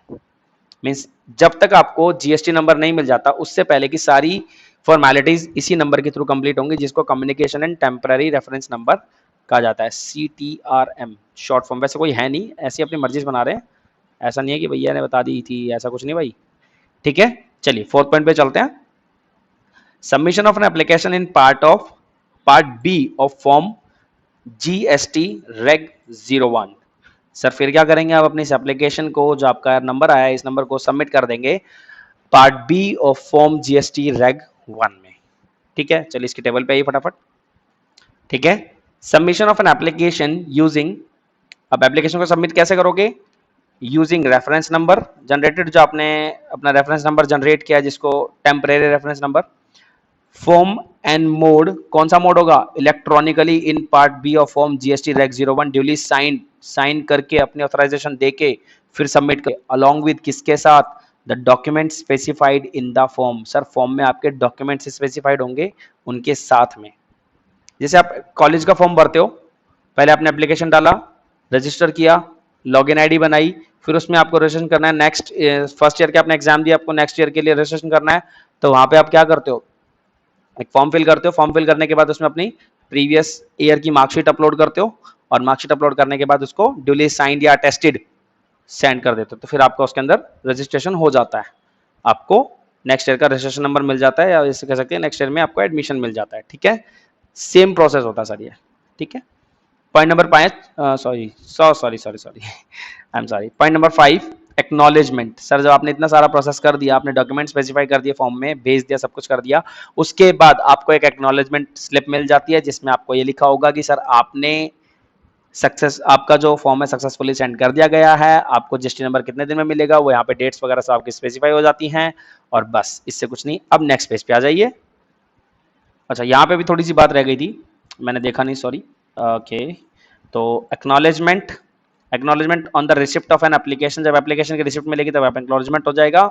और रिसिप्ट कैसे? Electronically to the applicant in form GST reg 02, यहाँ आपको एक्नॉलेजमेंट मिलेगा। ठीक है, इस फॉर्म में, फॉर्म जीएसटी रेग 2 में आपको एक्नॉलेजमेंट रिसीव होगा, इशू किया जाएगा। ठीक है, आइए next page number 271, step 2। Step 2 में क्या बता रहा है? Verification of application and approval, आपकी अप्रूवल की और एप्लीकेशन की फर्दर वेरिफिकेशन। स्टेप 2 में after submission of verification and application of is done by the proper officer in the following manner, क्या होगा? प्रॉपर ऑफिसर आपकी एप्लीकेशन को वेरीफाई करेगा और डन करेगा, उसके आगे क्या करेगा? देखिए अब यहाँ पे फिर आपका कुछ मतलब, अब ये फाइल आपके ऑफिस में पहुंच चुकी है, जो रजिस्ट्रेशन नंबर आपको इशू करेगा, जो जीएसटी नंबर देगा वहां पे, तो क्या होगा? या तो approval of the grant of registration, everything is to be found to be in order. आपको अप्रूवल कब होगी? किसकी अप्रूवल हो जाएगी? रजिस्ट्रेशन दे दिया जाएगा आपको। रजिस्ट्रेशन कब? जब सब कुछ ओके होगा। इन केस ऑफ एनी डेफिशिएंसी, अगर उसमें कुछ डेफिशिएंसी पाई गई, यानी कि उन्होंने जो भी आपको कहा था डॉक्यूमेंट देने के लिए, उन डॉक्यूमेंट्स में कुछ भी प्रॉब्लम पाएगी, कुछ भी डेफिशिएंसी पाई गई, तो क्या करेगा? Issue a notice to the applicant, applicant को एक नोटिस इशू कर दिया जाएगा, सर आपके डॉक्यूमेंट्स में इस चीज की कमी है, प्लीज सेंड अगेन। और थर्ड, डीम्ड अप्रूवल और रजिस्ट्रेशन, और सर कब मान लिया जाएगा कि अप्रूवल हो गया, रजिस्ट्रेशन हो गया? If no action by the officer, एक लिमिटेड टाइम पीरियड में ऑफिसर के द्वारा कोई एक्शन नहीं लिया गया तो मान लिया जाएगा आपका रजिस्ट्रेशन अप्रूव हो गया। ठीक है, आपको नंबर मिल जाएगा। सिंपल, 3 केस पड़े हैं। फर्स्ट तो approval of grant of registration, जब सब कुछ ओके है, अगर कोई डेफिशिएंसी है तो आपको नोटिस भेजा जाएगा, और अगर आपको नोटिस ही नहीं भेजा गया, यानी कि ऑफिसर के द्वारा कुछ बताया नहीं गया, तो मान लिया जाएगा कि आपको रजिस्ट्रेशन मिल गया है। ठीक है, ये पॉइंट्स आपको पढ़ने हैं खुद से। Approval of grant of registration in case of deficiency and approval of application, easily पढ़ सकते हैं, कोई बड़ी बात नहीं है। मतलब आप लोग पढ़ोगे तो समझ में आ जाएगा, थोड़ा सा पढ़ोगे तभी तो। सब कुछ मैं पढ़ाऊंगा तो फिर आप लोग कुछ नहीं पढ़ेंगे, तो इनको जरा रीड करिए, और अभी की अभी रीड करिए साथ के साथ। ये नहीं है छोड़ो बाद में देखेंगे, नहीं, अभी रीड करिए। ठीक है, रीड करके वीडियो पॉज कर लीजिए, अपनी बुक में रीड करिए, और रीड करने के बाद फिर आगे बढ़िए। चलिए, so come on the page number 272। इस पेज पे पॉइंट नंबर 3, डीम्ड अप्रूवल और रजिस्ट्रेशन। डीम्ड अप्रूवल मींस वो अप्रूवल या रजिस्ट्रेशन जो मान लिया जाएगा, यानी कि आपको प्रॉपर ऑफिसर की तरफ से, यानी कि जीएसटी डिपार्टमेंट की ओर से, आपको इनडायरेक्ट टैक्स डिपार्टमेंट की ओर से कुछ भी एप्लीकेशन की सबमिशन की रिपोर्ट, यानी कि कुछ भी एक्शन नहीं लिया गया, आपको कुछ पता नहीं लगा, तो कब मान लिया जाएगा कि आप रजिस्टर्ड हो चुके हो, आपको अप्रूवल मिल चुका है? तो चलिए थोड़ा नीचे आते हैं इसके डायग्राम के ऊपर। If proper officer takes, proper officer क्या करेगा? टेक्स, अगर उसने कोई एक्शन नहीं लिया, कब तक? Within 3 working days from the date of submission of application, और within 7 working days from the date of receipt of clarification. Sir दो बातें दी हैं, दो बातें क्या है? 3 working days of the receipt of application and 7 working days from the receipt of clarification. ठीक है, क्लैरिफिकेशन के 7 दिन के अंदर और एप्लीकेशन के सबमिशन के 3 दिन के अंदर अगर कोई भी एक्शन नहीं लिया गया, तो रिजल्ट क्या आएगा? रिजल्ट इन डीम्ड अप्रूवल और रजिस्ट्रेशन, मान लिया जाएगा कि आपको अप्रूवल मिल गया या आपको रजिस्ट्रेशन मिल गया। डीम्ड, डीम का मतलब होता है मान लिया। ठीक है सर, चलिए very easy. Step 3, issue of registration certificate. Step 2 नहीं पढ़ा क्या? स्टेप 2 पढ़ तो लिया यार, स्टेप तो है ये। Issue of registration certificate, provisions related with the issue of registration certificate are as given below. तो अरे यार ज्यादा ऊपर हो गया ना, चलिए। तो स्टेप 3 में रजिस्ट्रेशन सर्टिफिकेट आपको इशू होगा, उसके इशू करने का क्या प्रोसीजर है? Number 1, grant of registration certificate and GST, आपको जब आपका रजिस्ट्रेशन फाइनल हो जाएगा, आपको अप्रूवल मिल जाएगा, तो आपको क्या दिया जाएगा? रजिस्ट्रेशन सर्टिफिकेट दिया जाएगा और जीएसटी नंबर दिया जाएगा, GSTIN. Effective date of registration, आपको रजिस्ट्रेशन की कोई डेट बताई जाएगी कि इस डेट से आप जीएसटी कलेक्ट कर सकते हो, टैक्स इनवॉइस इशू कर सकते हो। Third, digitally signed by the proper officer, GST का जो प्रॉपर ऑफिसर होगा उसके द्वारा वो डिजिटल साइंड पाएगा, यानी कि जो आपको रजिस्ट्रेशन सर्टिफिकेट दिया जाएगा वो साइंड होगा और डिजिटल सिग्नेचर होंगे उसके ऊपर प्रॉपर ऑफिसर के। एंड टाइम लिमिट भी दी जाएगी टू इश्यू ऑफ सर्टिफिकेट की, ये सर्टिफिकेट आपका कब तक वैलिड रहेगा। तो जब आपको रजिस्ट्रेशन सर्टिफिकेट इशू किया जाएगा तो ये चार बातें आपको ध्यान रखनी है। नंबर एक, सबसे पहले आप रजिस्ट्रेशन सर्टिफिकेट दिया जाएगा जिसके अंदर आपका जीएसटी होगा, goods and service tax number जिसमें गिवन होगा आपको। Second, effective date of registration आपको बताई जाएगी कि इस डेट से आप रजिस्टर्ड हो, यानी कि जिस डेट से रजिस्टर्ड हो तो उसका मतलब क्या हुआ कि आप तब से टैक्सेबल इनवॉइस इशू कर सकते हो। Three, digitally signed by the proper officer, proper officer के द्वारा वो डिजिटल साइन होगा क्या? Registration certificate. जब तक उसके साइन नहीं होंगे तो वैलिड थोड़ी होगा, क्योंकि तो कोई भी रजिस्ट्रेशन सर्टिफिकेट निकाल के दे सकता है आपको, आप खुद बना सकते हैं, लेकिन प्रॉपर ऑफिसर के सिग्नेचर डिजिटल उसके ऊपर अटेम्प्टेड होंगे। Fourth, time limit to issue of certificate, उस सर्टिफिकेट की टाइम लिमिट भी आपको गिवन होगी कि कितने टाइम तक ये अलाउ रहेगा। ठीक है, चलिए आगे चलते हैं। First, grant of registration certificate and GST in. Sir थोड़ी सी इसके अंदर ध्यान रखने वाली बातें आपको, अपनी कॉमन थिंग्स है जो आपको याद रखनी चाहिए, आपको पता होनी चाहिए, क्योंकि आप एक कॉमर्स स्टूडेंट हो और आप टैक्सेशन पढ़ते हो तो आपको इन बातों का ज्ञान होना चाहिए कि जीएसटी नंबर में क्या क्या कंटेन होता है। तो फर्स्ट टू डिजिट्स क्या होते हैं आपके? फर्स्ट टू कैरेक्टर होता है आपका स्टेट कोड, कि आप किस स्टेट से रिलेट कर रहे हो। ठीक है, नेक्स्ट 10 डिजिट, नेक्स्ट 10 डिजिट क्या होते हैं आपका? पेन और tax deduction and collection account number, या तो टीसीएस नंबर या टीसीएन नंबर, टीडीएस नंबर या फिर पेन नंबर। वैसे नॉर्मली पेन नंबर ही होता है। ठीक है, तो देखिए क्या था, पहले 2 डिजिट आपके स्टेट कोड, फिर बाद के 10 डिजिट आपका पेन या टीडीएस या टीसीएस नंबर, और फिर उसके अगले 2 डिजिट क्या होते हैं? फॉर द एंटिटी कोड, आपके एंटिटी को एक कोड दिया जाता है, वो कोड होता है। ठीक है, एचएसएन कोड या उसको कुछ भी बोल सकते हैं। एचएसएन कोड तो अलग होता है, मतलब एंटिटी कोड आपको दिया जाता है। तो टोटल जो जीएसटी नंबर होता है कितने डिजिट का होता है? 2, 10, 12 एंड 2 14 डिजिट का आपका जीएसटी नंबर आपको दिया जाता है। तो उसके अंदर आपको याद रखना है कि पहले 2 नंबर आपका स्टेट कोड होता है, बाद के 10 नंबर आपका पैड नंबर होता है या टीडीएस नंबर होता है या टीसीएस नंबर होता है, और लास्ट 2 डिजिट आपका एंटिटी कोड होता है। डन। चलिए नेक्स्ट पेज पे चलते हैं फटाफट। नेक्स्ट पेज पे, पेज नंबर 273 पे आते हैं। नेक्स्ट 1 डिजिट, सॉरी 15 डिजिट का होता है, I am so sorry 15 digit का होता है, और लास्ट की जो 1 डिजिट रह गई वो next 1 digit 1 check sum character, कुछ भी एक कैरेक्टर दिया जाता है उसके अंदर आपको। ठीक है, जैसे जीएसटी नंबर आपको ये दिया गया है 22CATAS63541 सॉरी A1Z5, 15 डिजिट का हो गया। हाईलाइट कर देता हूं आपको, इजीली विजिबल हो जाएगा ये। This is your GST number, 15 का होता है ये। ठीक है, फर्स्ट 2 कैरेक्टर्स क्या होंगे? State code, first 2 characters state code, next 10 characters या तो आपके pan card number, 10 number, PAN number कुछ भी हो सकता है, और नेक्स्ट 2 कैरेक्टर्स आपका एंटिटी कोड होगा, और 1 कैरेक्टर जो लास्ट में बच गया वो आपका चेकसम होगा। चेकसम कोई भी कैरेक्टर हो सकता है आपका लास्ट में। ठीक है, बस ये आपको याद रखना है कि भाई जीएसटी नंबर में क्या क्या इंक्लूड होता है। फिर आती है आपकी effective date of registration. Registration की इफेक्टिव डेट क्या होगी, किस डेट से आपको रजिस्ट्रेशन मानना है?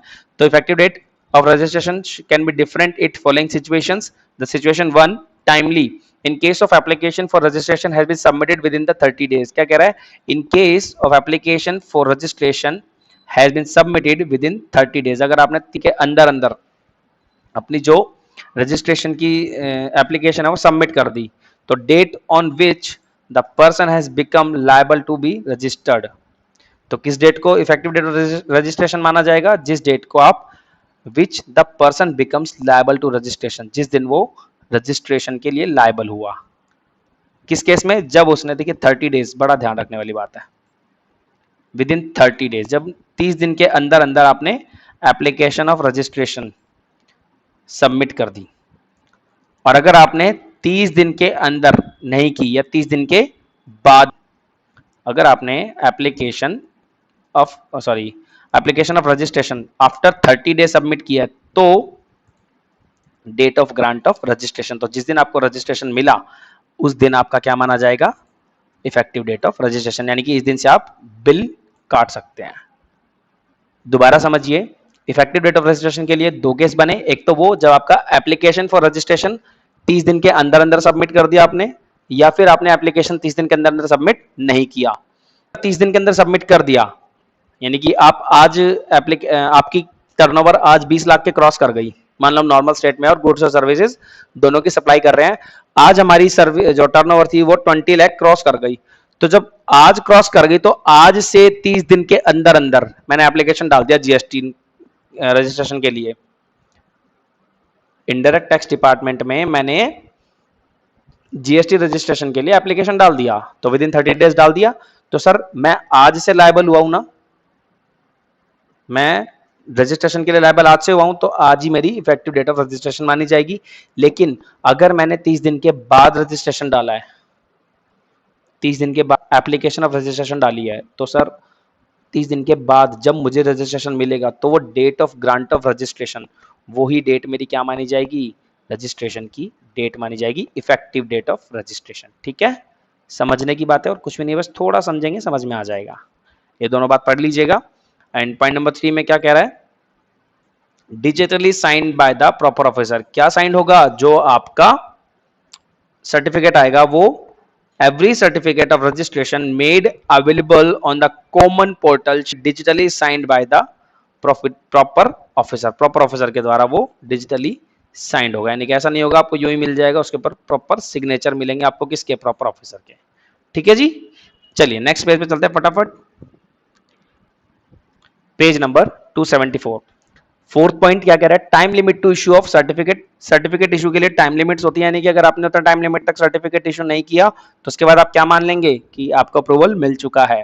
Certificate of registration shall be duly signed, it shall be communicated to applicant and shall be made available on the common portal within the 3 days after the expiry of period specified below. Normally कितना time लगता है certificate आने में, within 3 working days from the date of submission of application, जिस दिन आपने application submit की उसके 3 दिन के अंदर अंदर आपको पता लग जाता है।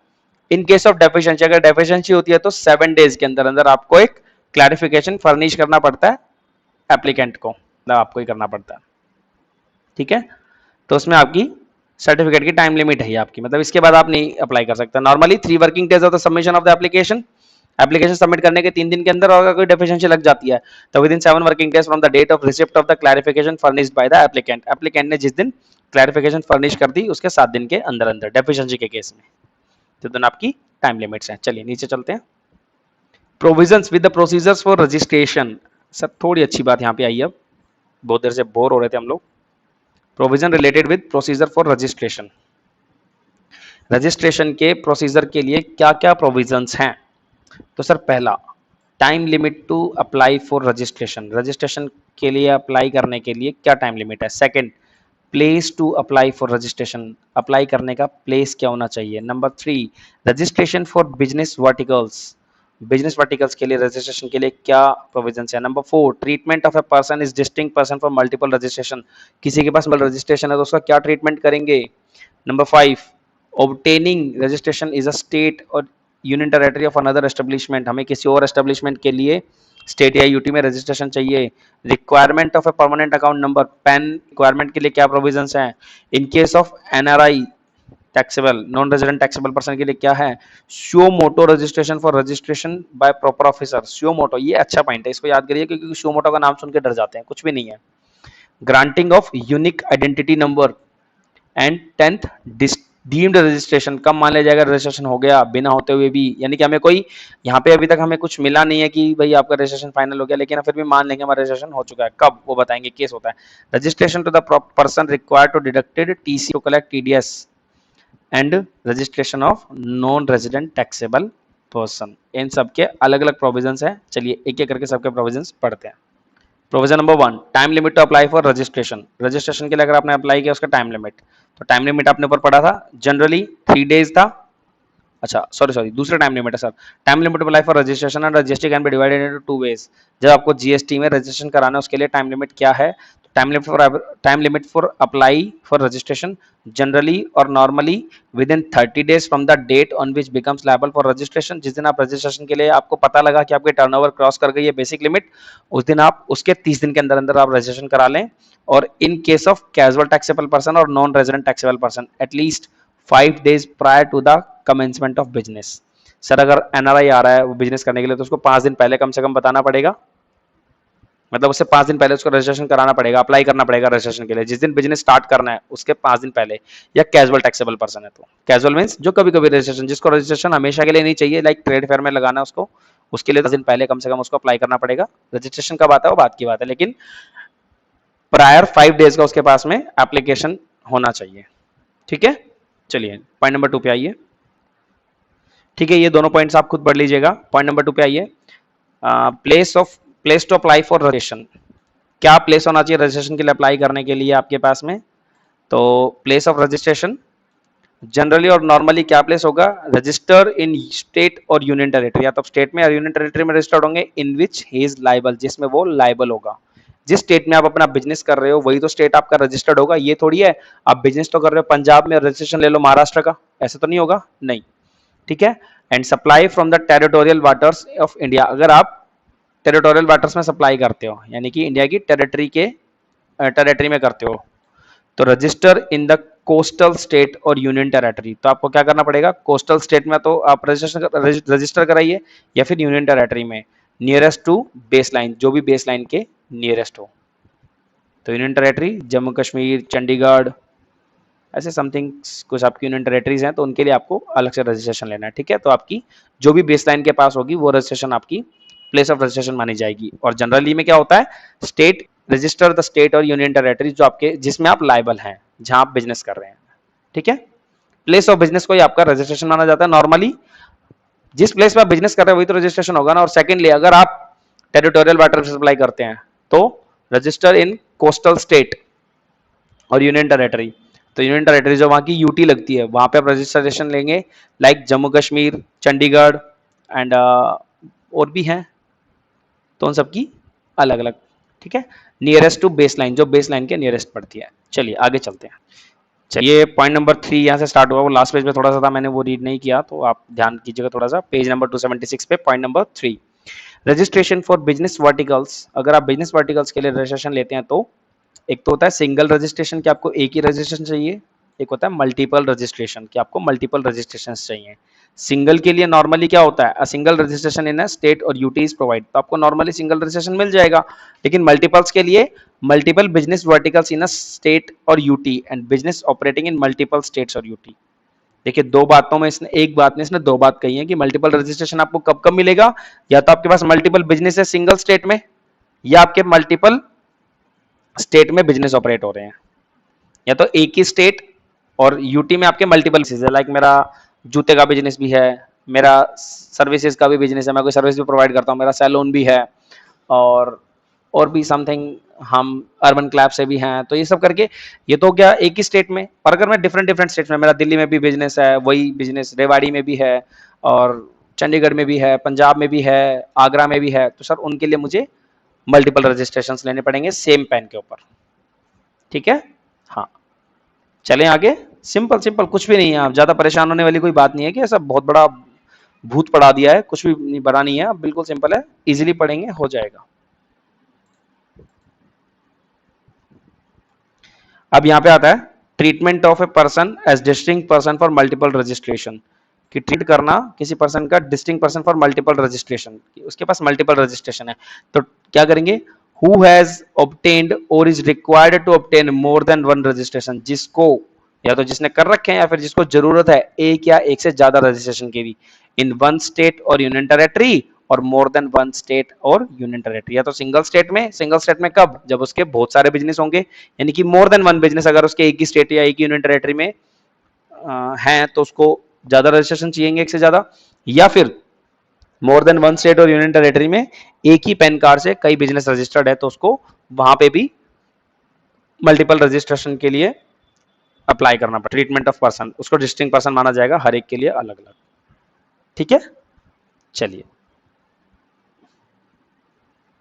चलिए पेज नंबर 277 पे point number 5, obtaining registration in state UT in respect of another establishment। अगर आपने रजिस्ट्रेशन लेना है स्टेट या ड्यूटी में रिस्पेक्ट ऑफ अनदर एस्टेब्लिशमेंट, आपको किसी और एस्टेब्लिशमेंट के लिए, तो पढ़ते हैं पैराग्राफ को। Where a person who has obtained और is required to obtain registration in state or union territory in respect of an establishment has an establishment in another state or union territory, then such establishment shall be treated as establishment of distinct person for a purpose of this act। समझ में आ गया? Simple सी बात कही है। कह रहे हैं कि अगर कोई पर्सन है वो चाहता है कि एक ही एस्टेब्लिशमेंट अनदर एस्टेब्लिशमेंट का रजिस्ट्रेशन लेना, तो सर उसको क्या माना जाएगा? Treated as establishment of distinct person के एस्टेब्लिशमेंट उसको ट्रीट किया जाएगा। ठीक है, चलिए नीचे आइए मेरे साथ। 6th, requirement of PAN permanent account number, that is called PAN. तो पेन की क्या रिक्वायरमेंट है? तो डायग्राम से समझते हैं। ज्यादा ऊपर हो गया क्या? एक सेकंड, दैट्स ओके। या तो पेन की क्या रिक्वायरमेंट है सर? पेन की रिक्वायरमेंट ये आपको नॉर्मली तो आपको पेन चाहिए मैंडेटरी, बिना पेन के आपका रजिस्ट्रेशन ही नहीं होगा। Every person shall have to permanent account number for obtaining a GST number and person required to deduct TDS. जो पर्सन टीडीएस काटता है उसको भी उसके पास या तो टीडीएस होगा, टैक्स डिडक्शन या collection account number is to be required, तो उसके पास टीसीएस नंबर होगा या टीडीएस नंबर होगा 10।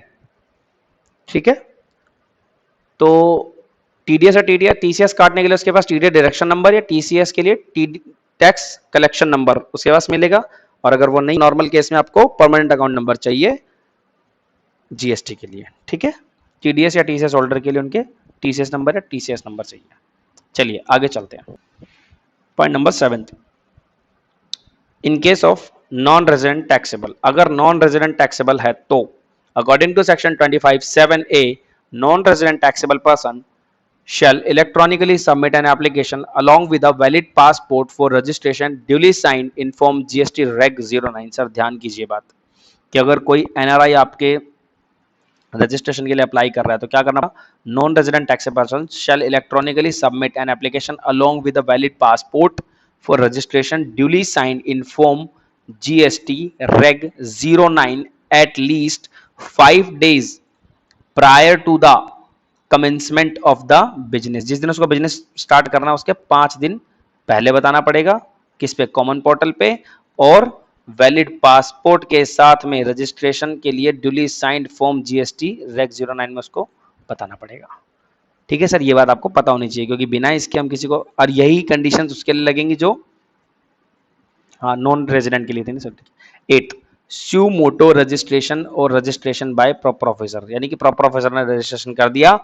Where a person who is liable to be registered under the CGST act fails to obtain registration, the proper officer may without prejudice to any action which may be taken under CGST Act or under any law for the time being in force proceed to register such person in such manner may be prescribed। Sir क्या होता है जब कोई person liability के लिए fails हो जाता है, यानी कि इसका रजिस्ट्रेशन नहीं मिला, वो फेल हो गया रजिस्ट्रेशन में, तो क्या होता है? प्रॉपर ऑफिसर बिना किसी प्रोजुडिक्शन के, मतलब कोर्ट के आदेश के अनुदेश के, वो क्या करता है? उसको एक रजिस्ट्रेशन दे देता है, अलाउड कर देता है, पर प्रोसीड टू रजिस्टर्ड, उसको रजिस्टर्ड के लिए प्रोसीड कर देता है उसकी, क्योंकि उसने एक बार लाइबिलिटी रजिस्ट्रेशन के लिए अप्लाई किया था, फिर वो कैंसिल हो गया। तो वो प्रॉपर ऑफिसर के पास में पावर होती है कि सर वो उसका रजिस्ट्रेशन प्रोसीड कर दे, proceed to register such person in such manner as may be prescribed, जो वहाँ पे प्रेस्क्राइब्ड होगा। ठीक है, तो इसको बोला जाता है suo motto registration, registration by proper officer. यहाँ पे आपको एप्लीकेशन डालने की आवश्यकता नहीं है, प्रॉपर ऑफिसर आपको खुद प्रोसीड कर देगा रजिस्ट्रेशन के लिए। ठीक है, चलिए नेक्स्ट पेज पे आइए फटाफट। चलिए पेज नंबर 272 फटाफट उसका प्रॉपर ऑफिसर का जो स्यू मोटो वाला यहाँ पढ़ लेते हैं। Person is liable to be registered under CGST act, या तो उसको रजिस्ट्रेशन मिल जाएगा। अगर रजिस्ट्रेशन ऑब्टेन करने में फेल रहा तो प्रॉपर ऑफिसर में proceed to register such person, तो प्रॉपर ऑफिसर उसको प्रोसीड करेगा रजिस्टर के लिए। ठीक है, अब कहते हैं provisions related to with suo motto registration. Suo motto registration के लिए क्या प्रोविजंस हैं? तो सर पढ़ते हैं। थोड़ा सा चैप्टर लेंदी है बट डोंट बी माइंड, आप इसको पढ़ेंगे समझ में आएगा, इजी है यार। थोड़ा सा वो बातें हैं जो आप लोग बार बार पढ़ चुके हैं, कुछ कुछ आ रही हैं, लेकिन फिर भी अपना काम पढ़ना है और पढ़ाना है। ठीक है, ये 3 पॉइंट्स पढ़ेंगे। क्या प्रोविजंस है related to suo motto registration? Registered person on a temporary basis, sir वो टेम्पररी बेसिस पे पर्सन को रजिस्टर कर सकता है, परमानेंट बेसिस पे नहीं। एक effective date of registration provide कर देगा और फिर आपको अप्लाई करना पड़ेगा परमानेंट रजिस्ट्रेशन के लिए, ठीक है। एक बार आपको टेम्परेरी रजिस्ट्रेशन मिल जाएगा, वो किस लिए, वो आपके ऊपर दया खा जाएगा कि सर इसने अप्लाई तो किया था, बेचारे को रजिस्ट्रेशन नहीं मिला, कोई बात नहीं, एक बार इसको रजिस्टर कर देते हैं टेम्पररी बेसिस पे, फिर आपको उसके लिए परमानेंट रजिस्ट्रेशन के लिए अप्लाई करना पड़ेगा बाद में, ठीक है। वो आपके ऊपर डिपेंड करता है कि आप कब अप्लाई कर देते हैं, बट करना पड़ेगा, बिना करे काम नहीं बनेगा। तो ये 3 पॉइंट है, इसके पढ़ लीजिएगा। किस फॉर्म में डालना पड़ेगा उसको रजिस्ट्रेशन, मतलब डालेगा वो रजिस्ट्रेशन इसका, an order to form number GST reg 12, किस चीज का, टेम्पररी बेसिस का रजिस्ट्रेशन डालेगा इसमें, ठीक है। तो नेक्स्ट पेज पे आइए फटाफट without wasting any time. Next page पे जब आप परमानेंट रजिस्ट्रेशन के लिए अप्लाई करेंगे, आपको टेम्पररी रजिस्ट्रेशन मिल गया प्रॉपर ऑफिसर के द्वारा, अब आप परमानेंट रजिस्ट्रेशन के लिए अप्लाई करेंगे, तो यहाँ पे नॉर्मली तो आपको क्या होगा, विद इन 90 डेज में रजिस्ट्रेशन मिल जाएगा। इन केस ऑफ अपील, अगर आपने अपील लगाई तो वो 30 दिन के अंदर भी आपको मिल सकता है अपील के लिए, अपील के उसमें। नॉर्मली क्या होता है, आपने परमानेंट, आपको टेम्परेरी रजिस्ट्रेशन मिल गया, उसके बाद आपने अप्लाई किया परमानेंट रजिस्ट्रेशन के लिए, तो नॉर्मली तो परमानेंट अगर आप खाली एप्लीकेशन डाल के छोड़ दोगे तो वो 90 डेज तक आपका आता है, उससे पहले आ सकता है लेकिन मैक्सिमम 90 डेज। लेकिन अगर आपने अपील डाल दी कि सर मुझे थोड़ा प्लीज जल्दी दे दीजिए, तो वो with in 30 days of the approval आपके अपील के अकॉर्डिंग आ जाता है, ठीक है। तो गवर्नमेंट यहाँ पे थोड़ा ज्यादा ध्यान दे देती है आपके ऊपर। सो ये छोटा सा एक प्रोविजन था आपके परमानेंट रजिस्ट्रेशन की एप्लीकेशन के लिए। पॉइंट 9 पॉइंट में क्या है, granting of unique identity number. Sir unique identity number क्या होता है, according to section 25(9) following shall be granted a unique identity number for such purposes including tax refund and other notified supplies of goods or services or both received by them. Further, every person required to be granted unique identity number may submitted on application electronically in form GST Reg 13। तो sir UIT किस, UIN किस किस को मिलता है, specialised agencies of UNO की, United Nations की जो स्पेशलाइज्ड एजेंसी होती है उनको मिलता है, and any other person notified by the commissioner, या उसको जो पर्सन कमिश्नर के द्वारा नोटिफाई किया जाता है। तो यूएनओ की स्पेसिफाइड एजेंसीज कौन सी है, यहाँ पे नीचे देखिए पैराग्राफ में थोड़ी सी समझा रखी हैं। Any specialised agency of the United Nations organisation और any multilateral financial institutions and organisation notified under the United Nations act 1947 consulate और एम्बेसी ऑफ फॉरेन कंट्रीज, वो सब आपकी यूएनओ में आती हैं। और कमिश्नर क्या करेगा, any other person or class of persons as may be notified by the commissioner, जिसको कमिश्नर ने नोटिफाइड कर दिया उसको भी यूआईएन नंबर ग्रांट कर दिया जाता है, ग्रांटिंग ऑफ यूआईएन नंबर की दे दी जाती है, ठीक है। चलिए नेक्स्ट पेज पे चलते हैं फटाफट। 280 page number 280 point number 10, deemed registration. Deemed registration is explained as below. Sir deemed registration का मतलब क्या होता है, ग्रांट ऑफ रजिस्ट्रेशन अंडर, तो आपको रजिस्ट्रेशन मिल जाएगा या फिर आपको रजिस्ट्रेशन मिला माना जाएगा। तो डीम्ड रजिस्ट्रेशन पढ़ते हैं इस पॉइंट को, चलिए हाईलाइट कर दो थोड़ा सा, आपका पढ़ने का मन कर जाएगा। Deemed registration, grant of registration under SGST UTGST shall be deemed registration under CGST, ठीक है। जब आपको SGST या UTGST में रजिस्ट्रेशन दे दिया जाता है तो आपको मान लिया जाएगा कि CGST का भी रजिस्ट्रेशन आपको मिल गया है, ठीक है, मान लिया जाता है। Deemed rejection of application for registration, हाँ रिजेक्शन के केस में आप कैसे मानोगे, any rejection of application for registration under the CGST, SGST or UTGST shall be deemed to be a rejection of application under CGST। अगर आपकी rejection हो गई है SGST या CGST, सॉरी SGST या UTGST की एप्लीकेशन, तो मान लीजिएगा कि आपकी CGST की एप्लीकेशन भी रिजेक्ट हो गई है। ये डीम्ड का मतलब होता है माना जाना, स्वयं मान लीजिए कि अगर आपको एक चीज का रजिस्ट्रेशन मिल गया, SGST या UTGST का रजिस्ट्रेशन मिल गया, तो मान लो CGST का भी मिल गया, और अगर आपकी SGST UTGST की एप्लीकेशन रिजेक्ट हो गई तो मान लो CGST की एप्लीकेशन भी आपकी रिजेक्ट हो गई, ठीक है। फिर 11th पॉइंट आता है, 10th छूट गया, 10th तो करा भी लास्ट में। 11th पॉइंट है registration to person required to deduct tax at source और टू कलेक्ट एट सोर्स, ठीक है। किस उस पर्सन को रजिस्ट्रेशन जिसका जो TDS काटता है या TCS काटता है। तो नीचे डायग्राम पे आइए, क्योंकि डायग्राम ही है जो हमारे अच्छे ज्ञान के दाता हैं। एनी पर्सन रिक्वायर TDS और TDS ऑफ सेक्शन 51, किस सेक्शन में करता है TDS, सेक्शन 51 में, to collect tax at source section 52 apply, या टीसीएस करता है 52 में, इन्फॉर्म जीएसटी रेग 07 में उसको रजिस्ट्रेशन लेना पड़ेगा। ग्रांट रजिस्ट्रेशन, उसको रजिस्ट्रेशन मिल गया आफ्टर ड्यू वेरिफिकेशन, वेरिफिकेशन के बाद उसको रजिस्ट्रेशन मिल जाएगा। And if certificate of registration issued, अगर रजिस्ट्रेशन का सर्टिफिकेट इशू हो गया, इन्फॉर्म किस फॉर्म में मिलेगा, reg 01 within 30 working days from the date of submission of application. उसको जो सर्टिफिकेट ऑफ रजिस्ट्रेशन है वो इशू हो जाएगा 30 दिन के अंदर अंदर, जिस दिन उसने एप्लीकेशन सबमिट किया। देखो वही वही वाला प्रोसीजर है ना, चाहे वो टीडीएस का केस हो चाहे वो टीसीएस का केस हो, उन्होंने फॉर्म एप्लीकेशन लगाई, फॉर्म जीएसटी रेग 07 में, उसको ग्रांट हो गई रजिस्ट्रेशन, आफ्टर ड्यू वेरिफिकेशन, कुछ वेरिफिकेशन है उसके बाद उसको रजिस्ट्रेशन मिल गया, रजिस्ट्रेशन मिलने के बाद में सर्टिफिकेट इशू हो जाएगा with in 30 working days of the submission of application. बस सिंपल प्रोसीजर है। चलिए नेक्स्ट पेज पे, page number 281, registration of non resident taxable person. जब एनआरआई रजिस्ट्रेशन लेता है तो चलिए डायग्राम पे आइए फटाफट, क्योंकि यही एक अच्छी खासी नॉलेज हमें करेगा, यहीं से जल्दी समझ में आता है, इसलिए हम डायग्राम को ज़्यादा प्रेफर करते हैं ना। चलिए पढ़ते हैं। Special provisions relating to casual person who has no resident taxable person. Sir जो ये नॉन रेजिडेंट टैक्सेबल पर्सन है इसको कैजुअल पर्सन भी कहा जाता है, क्योंकि ये परमानेंट रजिस्ट्रेशन के लिए नहीं है। तो validity of certificate of registration, validity क्या होगी, नॉर्मली तो the period specified in the application for registration, या तो वो रजिस्ट्रेशन की एप्लीकेशन के अंदर अपना पीरियड स्पेसिफाई कर देगा, सर इतने टाइम पीरियड के लिए आ रहा हूँ, या फिर 90 days from the effective date of registration, या फिर उसको 90 डेज का मिलेगा, विच एवर इज अर्लियर, दोनों में से जो भी कम होगा।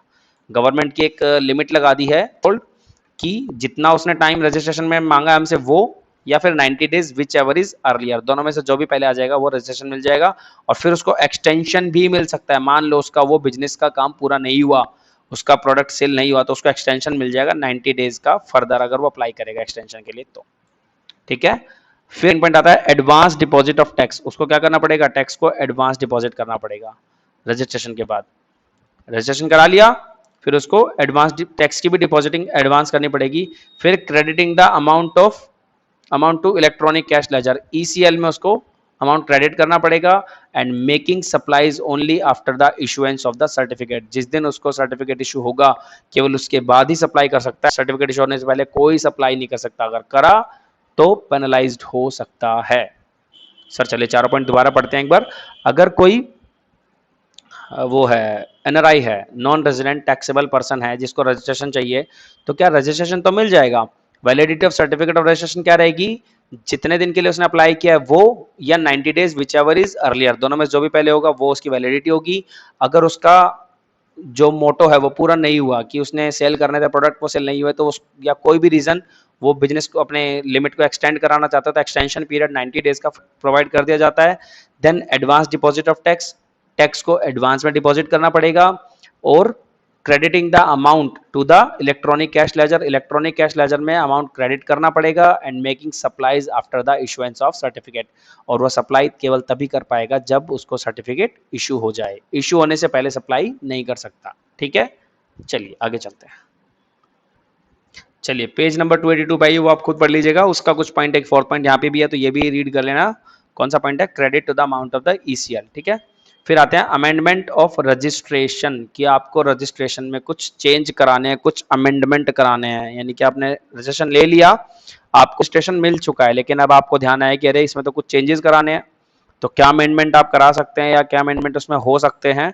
फर्स्ट, फर्निशिंग, अमेंडमेंट के लिए आपको करना क्या पड़ेगा, furnishing changes in information section 28, information change furnish करनी पड़ेगी। अप्रूवल ऑफ और रिजेक्शन ऑफ अमेंडमेंट, या तो अप्रूवल मिलेगा या रिजेक्शन अमेंडमेंट का सेक्शन 28 में। Issue of show cost notice, आपको शो कॉस्ट नोटिस इशू कर दिया जाएगा। Rejection of the amendment application, amendment application reject कर दी जाए, या failure of the action result in amendment. तो सर क्या होगा यहाँ पे, ये 5 अमेंडमेंट ऑफ रजिस्ट्रेशन के कुछ प्रोविजंस गिवन है, जिनके अंदर वो अमेंडमेंट के लिए अप्लाई करेगा, और उसको किसके पास अप्लाई करना पड़ेगा, प्रॉपर ऑफिसर के पास। किसी भी चेंज के लिए, किसी भी अमेंडमेंट के लिए प्रॉपर ऑफिसर को ही बताना पड़ेगा वो क्या एक्शन लेता है। चलिए आगे के करके पढ़ते हैं। तो फर्स्ट क्या है, furnishing changes in the information, अगर आपको इंफॉर्मेशन में चेंज के लिए एप्लीकेशन देनी है। चलिए इस पैराग्राफ को पढ़ते हैं।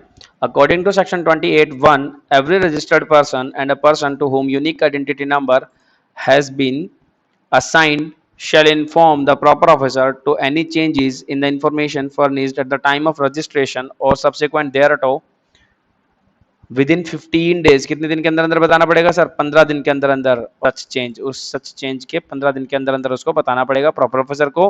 ही shall submit an application duly signed electronically in form GST 14 GST रेग 14 में along with the documents relating to such changes। उस चेंजेस के डॉक्यूमेंट लेके जीएसटी रेग 14 में उनको एप्लीकेशन देनी पड़ेगी। ये लास्ट वाली लाइंस बस ये आपको ढंग से पढ़नी है। और कितने दिन के अंदर अंदर अप्लाई करना है? 15 डेज के अंदर अंदर ऑफ सच चेंज। जिस दिन आपने चेंज किया उसके 15 डेज के अंदर अंदर आपको अप्लाई करेगा और एक एप्लीकेशन लगानी पड़ेगी जिसमें आपके ड्यूली सिग्नेचर होंगे इलेक्ट्रॉनिकली और फॉर्म नंबर जीएसटी रेग 14 में along with documents related to such change. जो चेंज आपने किया है उसके डॉक्यूमेंट्स के साथ में फॉर्म नंबर जीएसटी रेग 14 में अप्लाई करना है। ठीक है, दिस इज फॉर कोई भी आपको इन्फॉर्मेशन चेंज करना है, कोई फर्निशिंग करना है, कोई चेंजेस करना है, किसी चेंज को फर्निश करना है तो आप इस फॉर्म में करेंगे। फॉर्म नंबर जीएसटी 14 हाईलाइट कर दें, सॉरी इसको बॉक्स में डाल देते हैं। ठीक है। सेकंड, अप्रूवल और rejection of amendments according to section 22 proper officer में on the basis of information furnished under section 27(1) यानी कि जो इससे ऊपर वाले सेक्शन में हमने अमेंडमेंट के लिए डाली थी कि सर मेरे को चेंज कराना है, तो प्रॉपर ऑफिसर उसके ऊपर वर्क करेगा और देखेगा क्या इसको ये अमेंडमेंट चाहिए या नहीं।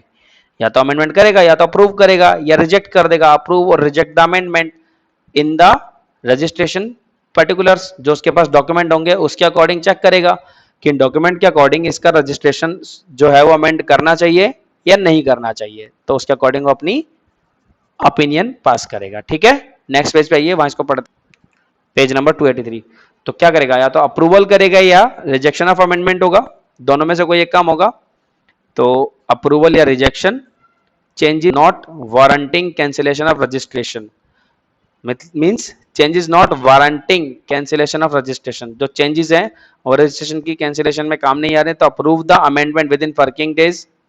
कितने वर्किंग डेज में? वही सेम वाला 15 working days. And issue an order in form GST reg 03, GST reg 03 में आपको एक ऑर्डर इशू कर दिया जाएगा अगर आपका एक्सेप्ट हो गया तो, यानी कि आपका ऑलरेडी रजिस्ट्रेशन है और उसके अंदर अगर आपने चेंज कराया तो रिजेक्शन या अप्रूवल आपको जीएसटी फॉर्म रेग 3 में पता लगेगा with in 15 days of the approve of the amendment. और अगर आपका फ्रेश रजिस्ट्रेशन है, अगर आप नए नए रजिस्टर्ड हुए हो तो आपको क्या कराना है, if change in pain in form number GST 01 में आपको अप्लाई करना पड़ेगा अगर आप न्यू रजिस्टर्ड हो और आपको पेन चेंज कराना है। ठीक है, सिंपल सी बात है, कुछ भी नहीं है इसके अंदर। चलिए आगे चलते हैं। Point number 3, issue of show cause notice. आपको शो कॉज नोटिस इशू हो जाएगा कब? Where the proper officer is of the opinion that that amendment applied either not warranted or the documents furnished therewith is incomplete or incorrect। Sir देखिए क्या होगा कि आपने जो अमेंडमेंट के लिए डॉक्यूमेंट दिए थे वो या तो इनकरेक्ट हैं या इनकम्प्लीट हैं, जो डॉक्यूमेंट आपने फर्निश किए थे वो सही नहीं है सर, उससे प्रॉपर ऑफिसर को सेटिस्फैक्शन नहीं हुआ तो क्या करेगा, ही में विद इन 15 वर्किंग डेज, कितने दिन के अंदर? 15 दिन के अंदर अंदर from the date of receipt of application in form GST 14 serve a notice, एक नोटिस भेज देगा। किस चीज का नोटिस? फॉर्म जीएसटी रेग 03 में requiring the registered person to show cause within 7 working days of the service said notice the taxable person shall furnish a reply to the notice to show cause in form GST reg 04 within 7 working days from the date on the service of the said notice. Sir क्या कह गया, ये तो कुछ समझ ही नहीं आया हमें तो भाई, समझ क्या आएगा, कुछ तो कहा ही नहीं इसने। सच्ची बातें हैं कि क्या कि शो कॉज नोटिस भेज देगा। तो चलिए नेक्स्ट पेज पे, page number 284, issue of show cause notice. Show cause notice के उसका फिर डायग्राम आ गया, तो डायग्राम से हम फटाफट इसको क्लैरिफाई कर लेते हैं। With in 15 working days in form रेग 03 में आपको शो कॉज नोटिस का रिप्लाई भेजना पड़ेगा and time of reply with in 7 working days. ठीक है, ये वही जो हमने लास्ट अभी पढ़ के आए हैं, जो उसी का डायग्राम फॉर्मेट है, तो यहाँ से पढ़ लेना, फटाफट रिवीजन भी हो जाएगा।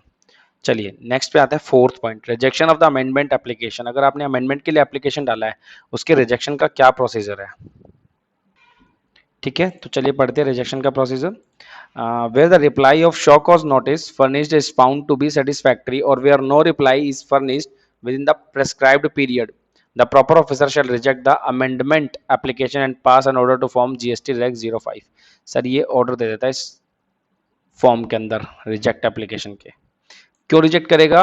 कि उसने आपसे शो कॉज नोटिस भेजा कि आप अपना उसके अंदर रीजन बताइए मुझे, वैलिड रीजन, और वो जो आपने रीजन भेजा वो नॉट सेटिस्फैक्टरी, वो सेटिस्फैक्टरी नहीं था, उससे वो सेटिस्फाई नहीं हुआ, तो reply in furnish with in period prescribe, the proper officer shall reject the amendment. तो प्रॉपर ऑफिसर क्या करेगा? अमेंडमेंट रिजेक्ट कर देगा। तो rejection of the amendment application conditions लगाएगा। क्या कंडीशन रहेगी? If reply of show cause notice is not satisfactory, या नो रिप्लाई इज फर्निश्ड, या तो आपने जो रिप्लाई दिया वो सेटिस्फैक्टरी नहीं था, या फिर आपने कोई रिप्लाई ही नहीं दिया, तो उस केस में आपकी रिजेक्शन हो जाएगी। और या फिर ऑर्डर इन, और फिर ऑर्डर किस में दे देगा? उसके फॉर्म जीएसटी रेग 05, रेग 05 में आपके रिजेक्शन के ऑर्डर पास कर देगा। कौन? Proper officer. ठीक है, यस। फिफ्थ आता है deemed amendment. The certificate of registration shell amend shall stand amended to the extent applied for the amended certificate shall be made available to the registered person on the common portal in the following cases, if the proper officers take no action, अगर proper officer ने कोई action नहीं लिया, कब तक? Within 15 days from the date of submission of application. हमने last में भी अभी एक पढ़ा था ये, जब डीम्ड एप्लीकेशन या डीम्ड अप्रूवल मान लिया जाएगा, कब? जब तक 15 दिन of within 15 days from the date of submission of application. आपने एप्लीकेशन डाला, उसके 15 दिन तक आपके पास में कोई मतलब एक्नॉलेजमेंट नहीं आया, प्रॉपर ऑफिसर की साइड से कोई एक्शन नहीं लिया गया, या within 7 days from the date of the receipt of reply to the notice to show cause, या फिर आपने जो शो कॉज नोटिस का रिप्लाई भेजा उसके 7 दिन के अंदर, इन दोनों में से अगर कोई भी नहीं आया रिप्लाई आपके पास में, नो एक्शन, कोई एक्शन नहीं हुआ, तो रिजल्ट क्या माना जाएगा? Certificate of registration shall deem to be amended, की सर्टिफिकेट जो रजिस्ट्रेशन का है वो अमेंड हो चुका है, वो चेंज हो चुका है। डीम्ड अमेंडमेंट, देखिए ऊपर पॉइंट का नाम ही क्या है? डीम्ड अमेंडमेंट, मानी गई अमेंडमेंट, मान लिया जाएगा कि आप अमेंड, आपके जो आपने अमेंडमेंट डाली थी वो अमेंडमेंट हो चुकी है। ठीक है, चलिए फटाफट नेक्स्ट पेज करते हैं। चलिए नेक्स्ट पेज पे 285, ये पॉइंट खुद पढ़ेंगे हम। आते हैं कैंसिलेशन ऑफ रजिस्ट्रेशन। रजिस्ट्रेशन अगर मुझे कैंसिल करना है तो उसके लिए सेक्शन 29 हाईलाइट करते हैं इसको, कैंसिल ऑफ रजिस्ट्रेशन सेक्शन 29। तो कैंसिलेशन ऑफ रजिस्ट्रेशन कौन कर सकता है? या तो जीएसटी ऑफिसर रजिस्टर कैंसिल करेगा, या registered person on is legal hairs, या फिर रजिस्टर्ड पर्सन या फिर उसका कोई लीगल हेयर, उसका उत्तराधिकारी। ठीक है, जीएसटी ऑफिसर क्यों करेगा? द प्रॉपर ऑफिसर में on his own motion cancel the registration, अपने खुद के बिहाफ पे रजिस्ट्रेशन कैंसिल कर सकता है। Application file by the registered person, या फिर एप्लीकेशन फाइल कर दी रजिस्टर्ड पर्सन ने या उसके लीगल हेयर ने कि सर हमारा एप्लीकेशन हमारा रजिस्ट्रेशन कैंसिल कर दो, तो वो आपका रजिस्ट्रेशन भी कैंसिल कर सकता है। ठीक है, provisions related with cancellation of registration under GST. तो कुछ प्रोविजंस होते हैं जो आपको cancellation of registration under GST, GST के रजिस्ट्रेशन को कैंसिलेशन में काम आते हैं। तो the provisions are related these 7 provisions. First is circumstances for cancellation of registration, registration cancel करने के सर्कमस्टांसेस क्या है, यानी कि किन किन केसेस में आप रजिस्ट्रेशन कैंसिल कर सकते हो। Second is cancellation of registration from retrospective effect, कि कब से कैंसिलेशन माना जाएगा, रेट्रोस्पेक्टिव और with effect from. Retrospective effect means पीछे से इफेक्ट, पास्ट टाइम से। Issue of show cause notice, order on cancellation not affect the liability of person, की पर्सन की क्या लायबिलिटी अफेक्ट नहीं होगी, क्या लायबिलिटी अफेक्ट होगी। Deemed cancellation of registration and pay an amount equivalent to the credit of input tax, input tax में जो credit होता है सर आपके किसमें, इलेक्ट्रॉनिक क्रेडिट लेजर में, वो भी आपको पे करके जाना पड़ता है। ठीक है, तो ये क्या थे कुछ प्रोविजंस हैं, इनको हम डीपली पढ़ेंगे। चलिए एक एक करके पढ़ते हैं फटाफट। फर्स्ट है circumstances of cancellation of the registration section 29, the proper officer on his own motion or an application filed by the registered person or by his legal heirs may cancel the registration in following circumstances। कौन सा circumstances है? चलिए next page पे आइए, वहां पे read करते हैं इनको। सरकम्स है नंबर 1, फर्स्ट सर्कमस्टांस क्या कह रहा है? इन the case of business is discontinued और ट्रांसफर्ड, अगर आपका बिजनेस डिसकंटिन्यू हो गया या ट्रांसफर हो गया। चेंज इन द कॉन्स्टिट्यूशन, अगर आपने कॉन्स्टिट्यूशन में ही चेंज कर दिया। No longer liable to be registered, अगर आप आगे रजिस्टर्ड नहीं रहना चाहते, आपकी लायबिलिटी नहीं है, आपकी सेल्स है वो कम हो गई है, वो 20 लाख की लिमिट या 40 लाख की या 10 लाख की लिमिट क्रॉस ही नहीं कर रही है, तो इन सर्कमस्टांसेस में आपको कैंसिलेशन फॉर रजिस्ट्रेशन की सर्कमस्टांसेस होते हैं, आप यहाँ पे कैंसिलेशन कर सकते हो रजिस्ट्रेशन को। ठीक है, अब ये 3 पॉइंट्स हैं, इनको आप खुद पढ़ेंगे। चलिए मैं आगे चलता हूँ।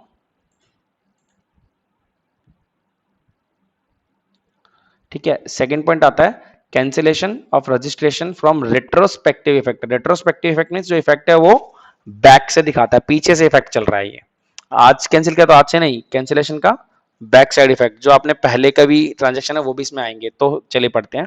तो कौन कौन से रेट्रोस्पेक्टिव इफेक्ट है कैंसिलेशन ऑफ रजिस्ट्रेशन के? Contravention of provisions of CGST act on failure to furnish return. अगर आपने किसी प्रोविजन का कॉन्ट्रावेंट कर दिया, कॉन्ट्रावेंट उसके अगेंस्ट जाके काम किया, प्रोविजन के साथ काम नहीं किया, आपने सीजीएसटी में कहा कुछ था, आपने किया कुछ, तो आपका क्या हो जाएगा? रेट्रोस्पेक्टिव इफेक्ट से आपका रजिस्ट्रेशन कैंसिल हो जाएगा। अगर आपने कुछ, आपको वो लेना था क्रेडिट, आपने नहीं, सॉरी क्रेडिट नहीं आपको अलाउड था, आपने क्रेडिट ले लिया, तो सर आपका contravenes of the provision, provisions की उल्लंघना आपने की है, और जब प्रोविजन का उल्लंघन किया जाता है, प्रोविजंस का कॉन्ट्रावेंट किया जाता है, तो आपका रजिस्ट्रेशन कैंसिल कर दिया जाता है विद रेट्रोस्पेक्टिव इफेक्ट। ठीक है, on failure of furnishing return, अगर आप रिटर्न फाइल करने में, रिटर्न फर्निश करने में फेल हो जाते हैं, तो भी आपका रजिस्ट्रेशन कैंसिल कर दिया जाता है। Note furnish return for a continuous period of 6 month, अगर आपने लगा 6 महीने तक रिटर्न फाइल नहीं की, तो भी आपका रजिस्ट्रेशन कैंसिल कर दिया जाएगा। या नोट कमेंस्ड बिजनेस, अगर आपने बिजनेस नहीं किया, वो जो उसमें था commence business, not commenced business, ये क्या इन्होंने किया है, दोनों पॉइंट एक जैसे लिख दिए। ठीक है, कोई बात नहीं, आप एक मान लीजिए गलती से लिख दिए होंगे, प्रिंटिंग मिस्टेक है। ठीक है, तो ये आपके 4 पॉइंट्स ही हैं एक तरह से cancellation of registration from retrospective effect. कि आपका रेट्रोस्पेक्टिव इफेक्ट से रजिस्ट्रेशन कब कैंसिल होगा? या तो आपने किसी प्रोविजन का कॉन्ट्रावेंट किया, किसी प्रोविजन के अगेंस्ट जाके काम किया, उस प्रोविजन के साथ काम नहीं किया, या फिर आप रिटर्न फर्निश करने में फेल हो गए, या फिर आपने लगातार 6 महीने तक रिटर्न फाइल नहीं की। सर ये सबसे बड़ा रेट्रोस्पेक्टिव इफेक्ट में कैंसिलेशन का वो है, सर्कमस्टांस है। ठीक है, तो इनको आप नीचे डीपली पढ़िए। चलिए हम आगे चलते हैं फटाफट। ओके, वहां पे जो 4 पॉइंट था नॉट कमेंस बिजनेस, वो 4 पॉइंट को, 4 पॉइंट के बाद जो 5th पॉइंट भी वही लिख रखा था, नॉट कमेंस ऑन बिजनेस, उसको काट के ना आप ये वाला जीके को बाय मिस्टेक मिस प्रिंटिंग हो गई है, वहां पे 5th पॉइंट था obtain registration bye mean of fraud, कि आपने रजिस्ट्रेशन जो लिया है वो फ्रॉड से लिया है, धोखाधड़ी से लिया है।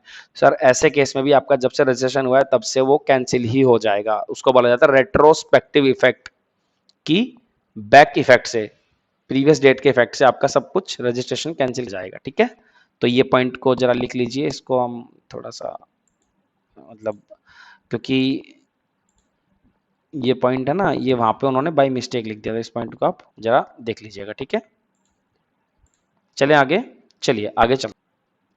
अब आता है issue of show cause notice. अगर शो कॉज नोटिस इश्यू कर दिया, चलो डायग्राम पढ़ते हैं। Issue of show cause notice in form GST रेग 16 में देना पड़ेगा, requiring reply with in the 7 working day. Sir same बात है जो हमने लास्ट टाइम पढ़ी थी। ठीक है, तो कोई नई बात नहीं है, चलिए आगे चलते हैं। 4th order on cancellation, cancellation के ऑर्डर आ गए हैं। ऑर्डर ऑन कैंसिलेशन कब होता है? Passing order of cancellation in form GST रेग 18, इस कैंसिलेशन का ऑर्डर दिया जाता है कितने दिन में? विद इन 30 डेज में। Order dropping the proceeding, proceed drop करने के लिए ऑर्डर किसमें मिलता है? इन फॉर्म जीएसटी रेग 19 में। यानी कि अगर आपको प्रोसीडिंग करनी है, उसके लिए आपको अपनी मतलब केस वगैरह डालना है, तो आप रेग 19 में डाल सकते हैं फॉर्म आई जीएसटी रेग। और अगर आपको पास हो गया ऑर्डर ऑफ कैंसिलेशन का, तो फॉर्म 18 मिलेगा और विद इन 30 डेज में आपका ऑर्डर कैंसिल कर दिया जाएगा, मतलब आपका order cancel, sorry registration cancel कर दिया जाएगा। ठीक है, ये थोड़े से आपको रूल्स हैं, आपको एज इट इज याद करने पड़ेंगे, इनके अंदर कुछ भी नहीं, क्योंकि ये लॉ के रूल्स हैं, इनके अंदर आप कुछ नहीं कर सकते, हम कुछ नहीं कर सकते, एज इट इज ही आपको लर्न करने पड़ेंगे, कोई लॉजिक नहीं होता इन चीजों का। चलिए चलिए पेज नंबर 288 पे ये 2 पॉइंट आप खुद पढ़ेंगे। 5th point, not affecting the liability of the person, किसी पर्सन की लायबिलिटी को अफेक्ट नहीं करता। The cancellation of the registration shall not affect the liability of the person to pay tax and others under CGST act और to discharge any obligation under CGST act और the rules made thereunder for any period prior to the date of cancellation, whether or not Such tax and other dues are determined before or after the date of cancellation. Sir क्या कह रहा है इसके अंदर, इसमें ये कह रहा है कि जो आपका कैंसिलेशन ऑफ रजिस्ट्रेशन है वो आपकी लायबिलिटी को, जो टैक्स पे करने की लायबिलिटी है या अदर ड्यूज पे करने की लायबिलिटी है, उनको डिस्चार्ज करने के लिए इफेक्ट नहीं करता है। वो तो आपको करना ही पड़ेगा, उसमें इसका कोई भी एक तरह से बोलते हैं इंटरफेयर नहीं होगा, तो आपको ड्यू डेट से पहले वो करना पड़ेगा। ठीक है, या फिर कैंसिलेशन के पहले, चाहे वो कैंसिलेशन के बाद भी अगर डेट आ रही तो कैंसिलेशन के बाद भी आपको पे तो करना ही पड़ेगा, लायबिलिटी से नहीं भाग सकते। आपका रजिस्ट्रेशन कैंसिल हो जाएगा लेकिन लायबिलिटी तो पे करनी पड़ेगी। सिक्स्थ आता है डीम्ड कैंसिलेशन ऑफ रजिस्ट्रेशन। देखिए यहाँ पे लिख भी रखा है इन्होंने, ये वाला पैराग्राफ आप पढ़िएगा, before or after the date of the cancellation. Deemed cancellation of registration, the cancellation of registration under SGST Act or the UTGST Act, as the case may be, shall be deemed to be a cancellation of registration under CGST Act. ठीक है, diagram से पढ़ते हैं। Cancellation of registration under SGST और CGST act deemed to be cancellation of registration under CGST. हमने पहले भी पढ़ा था ये, अगर आपका एसजीएसटी या यूटीजीएसटी में रजिस्ट्रेशन कैंसिल हो जाएगा तो सीजीएसटी में भी कैंसिल ही माना जाएगा, उसमें कोई मतलब नहीं कि आपका रजिस्ट्रेशन चलता रहेगा। ठीक है। सेवेंथ है pay an amount equivalent to the credit of input tax. जितना आपका इनपुट टैक्स का अमाउंट है ईसीएल इलेक्ट्रॉनिक क्रेडिट लेजर में, उतना आपको अमाउंट पे करना पड़ेगा गवर्नमेंट अकाउंट में। ठीक है, चलिए जो अब पॉइंट आता है, ये पॉइंट अच्छा पॉइंट भी है और लास्ट पॉइंट है आई थिंक इस चैप्टर का, revocation of cancellation of registration section 30। Revocation होता है तोड़ना, रजिस्ट्रेशन ऑफ कैंसिल को तोड़ना। कैंसिलेशन जो होता है ना, रजिस्ट्रेशन कैंसिल कर रहे हैं उसको रोकना, यानी कि अपना रजिस्ट्रेशन को बचाना। Any registered person whose registration is cancelled by the proper officer on his own motions may apply to proper officer for revocation of cancellation of the registration. Following are the important provisions related with the revocation of cancellation of the registration. So come on the next page. So come on page number 289. I think this is the last page of this chapter, but don't be worried, we can do it. Okay. तो chapter में क्या कह रहा है sir, sorry chapter में नहीं, इस page पे क्या है, revocation of cancellation of the registration. Registration के कैंसिलेशन को रिवॉक करना है, रोकना है, तो उसके लिए आपको time limit and form for applying for registration, क्या टाइम लिमिट और कौन सा फॉर्म मिलता है, तो सर आपको 30 डेज का मिलता है from the date of the receipt of cancellation order. जिस दिन आपको कैंसिलेशन के ऑर्डर मिले हैं उसका 30 दिन का समय मिलता है कि आप फॉर्म नंबर जीएसटी रेग 21 में एप्लीकेशन डाल दो। अगर आपसे कुछ 30 डेज में होता है तो आप कर लो, अदरवाइज नहीं, अगर रेवोकेशन का ऑर्डर 30 डेज में आ जाए। फिर इसके बाद कहा कि ऑर्डर ऑन रेवोकेशन, रेवोकेशन के ऑर्डर कब आएंगे, of cancellation of application, order of revocation of cancellation and order of rejection of the application. भाई दो ही आएंगे, या तो कैंसिलेशन को रिवोक करने का ऑर्डर आ जाएगा या फिर एप्लीकेशन को रिजेक्ट कर दिया जाएगा। ओके, डीम्ड कैंसिलेशन कब माना जाएगा, cancellation of registration under the SGST act should be और द यूटीजीएसटी एक्ट। या तो आपका एसजीएसटी या यूटीजीएसटी का रजिस्ट्रेशन कैंसिल हो जाएगा तो सर वो एसजीएसटी का भी सीजीएसटी का भी कैंसिलेशन माना जाएगा। सेम बात है, इस बात में कोई चेंज नहीं है। बस यहाँ पे देखिए कि टाइम लिमिट कितनी मिलेगी, 30 days from the date of receipt of the cancellation order. जिस दिन आपको कैंसिलेशन का ऑर्डर मिला है उसके 30 दिन के अंदर अंदर आप एप्लीकेशन डाल सकते हो। और कौन से फॉर्म में, इन द फॉर्म जीएसटी रेग 21। ठीक है, order on revocation of cancellation application, आपको रिवोकेशन का ऑर्डर देना है। और उसके बाद क्या होगा, आपका तो ऑर्डर मिलेगा revocation of cancellation of application का, तो या तो order of revocation of cancellation मिलेगा या फिर order of rejection of application. या तो आपकी एप्लीकेशन रिजेक्ट कर दी जाएगी या आपकी एप्लीकेशन एक्सेप्ट कर ली जाएगी, जिसमें आपका कैंसिलेशन रिवॉक हो जाएगा, कैंसिलेशन रोक दिया जाएगा। ठीक है, तो इस पेज पे अब जितना भी है आप स्वयं पढ़ेंगे, नीचे देखते हैं जरा क्या है। ओके, ये इसी को एक्सप्लेन कर रखा है, डीम्ड कैंसिलेशन। ठीक है, चलिए नेक्स्ट पेज पे। So finally chapter this over, page number 290। Sir ये जो समरी होती है ना, रिक्वेस्ट है जरूर पढ़ा करो, जरूर पढ़ा करो, ये बहुत इंपॉर्टेंट होती है। चैप्टर कंप्लीट करने के बाद इस समरी से ही आपको चैप्टर का पूरा ओवरव्यू मिलता है। ठीक है, यही पॉइंट्स है जो आपको याद करने हैं, जो आपके एग्जाम में लिखने हैं आपको, और इनसे ही आपके पेपर का पूरा ओवरव्यू आएगा आपको कि पेपर में कहाँ क्या लिखना है, इन्हीं पॉइंट से। तो समरीज को प्लीज जरूर जरूर पढ़ा करो। आई होप आप लोगों को चैप्टर पूरा समझ में आया होगा। फिर भी अगर आपको लगता है कि कोई पॉइंट आपको समझ में नहीं आया या दोबारा समझना है तो आप वीडियो दोबारा देख लीजिए, पॉज कर करके देख लीजिए। और फिर भी लगता है कि कोई टॉपिक दोबारा समझाना चाहिए तो प्लीज़ मुझे बताइए, मैं उसको दोबारा कोशिश करूँगा समझाने की थैंक यू सो मच। मिलते हैं नेक्स्ट टाइम नेक्स्ट चैप्टर के साथ। जब तक के लिए थैंक यू।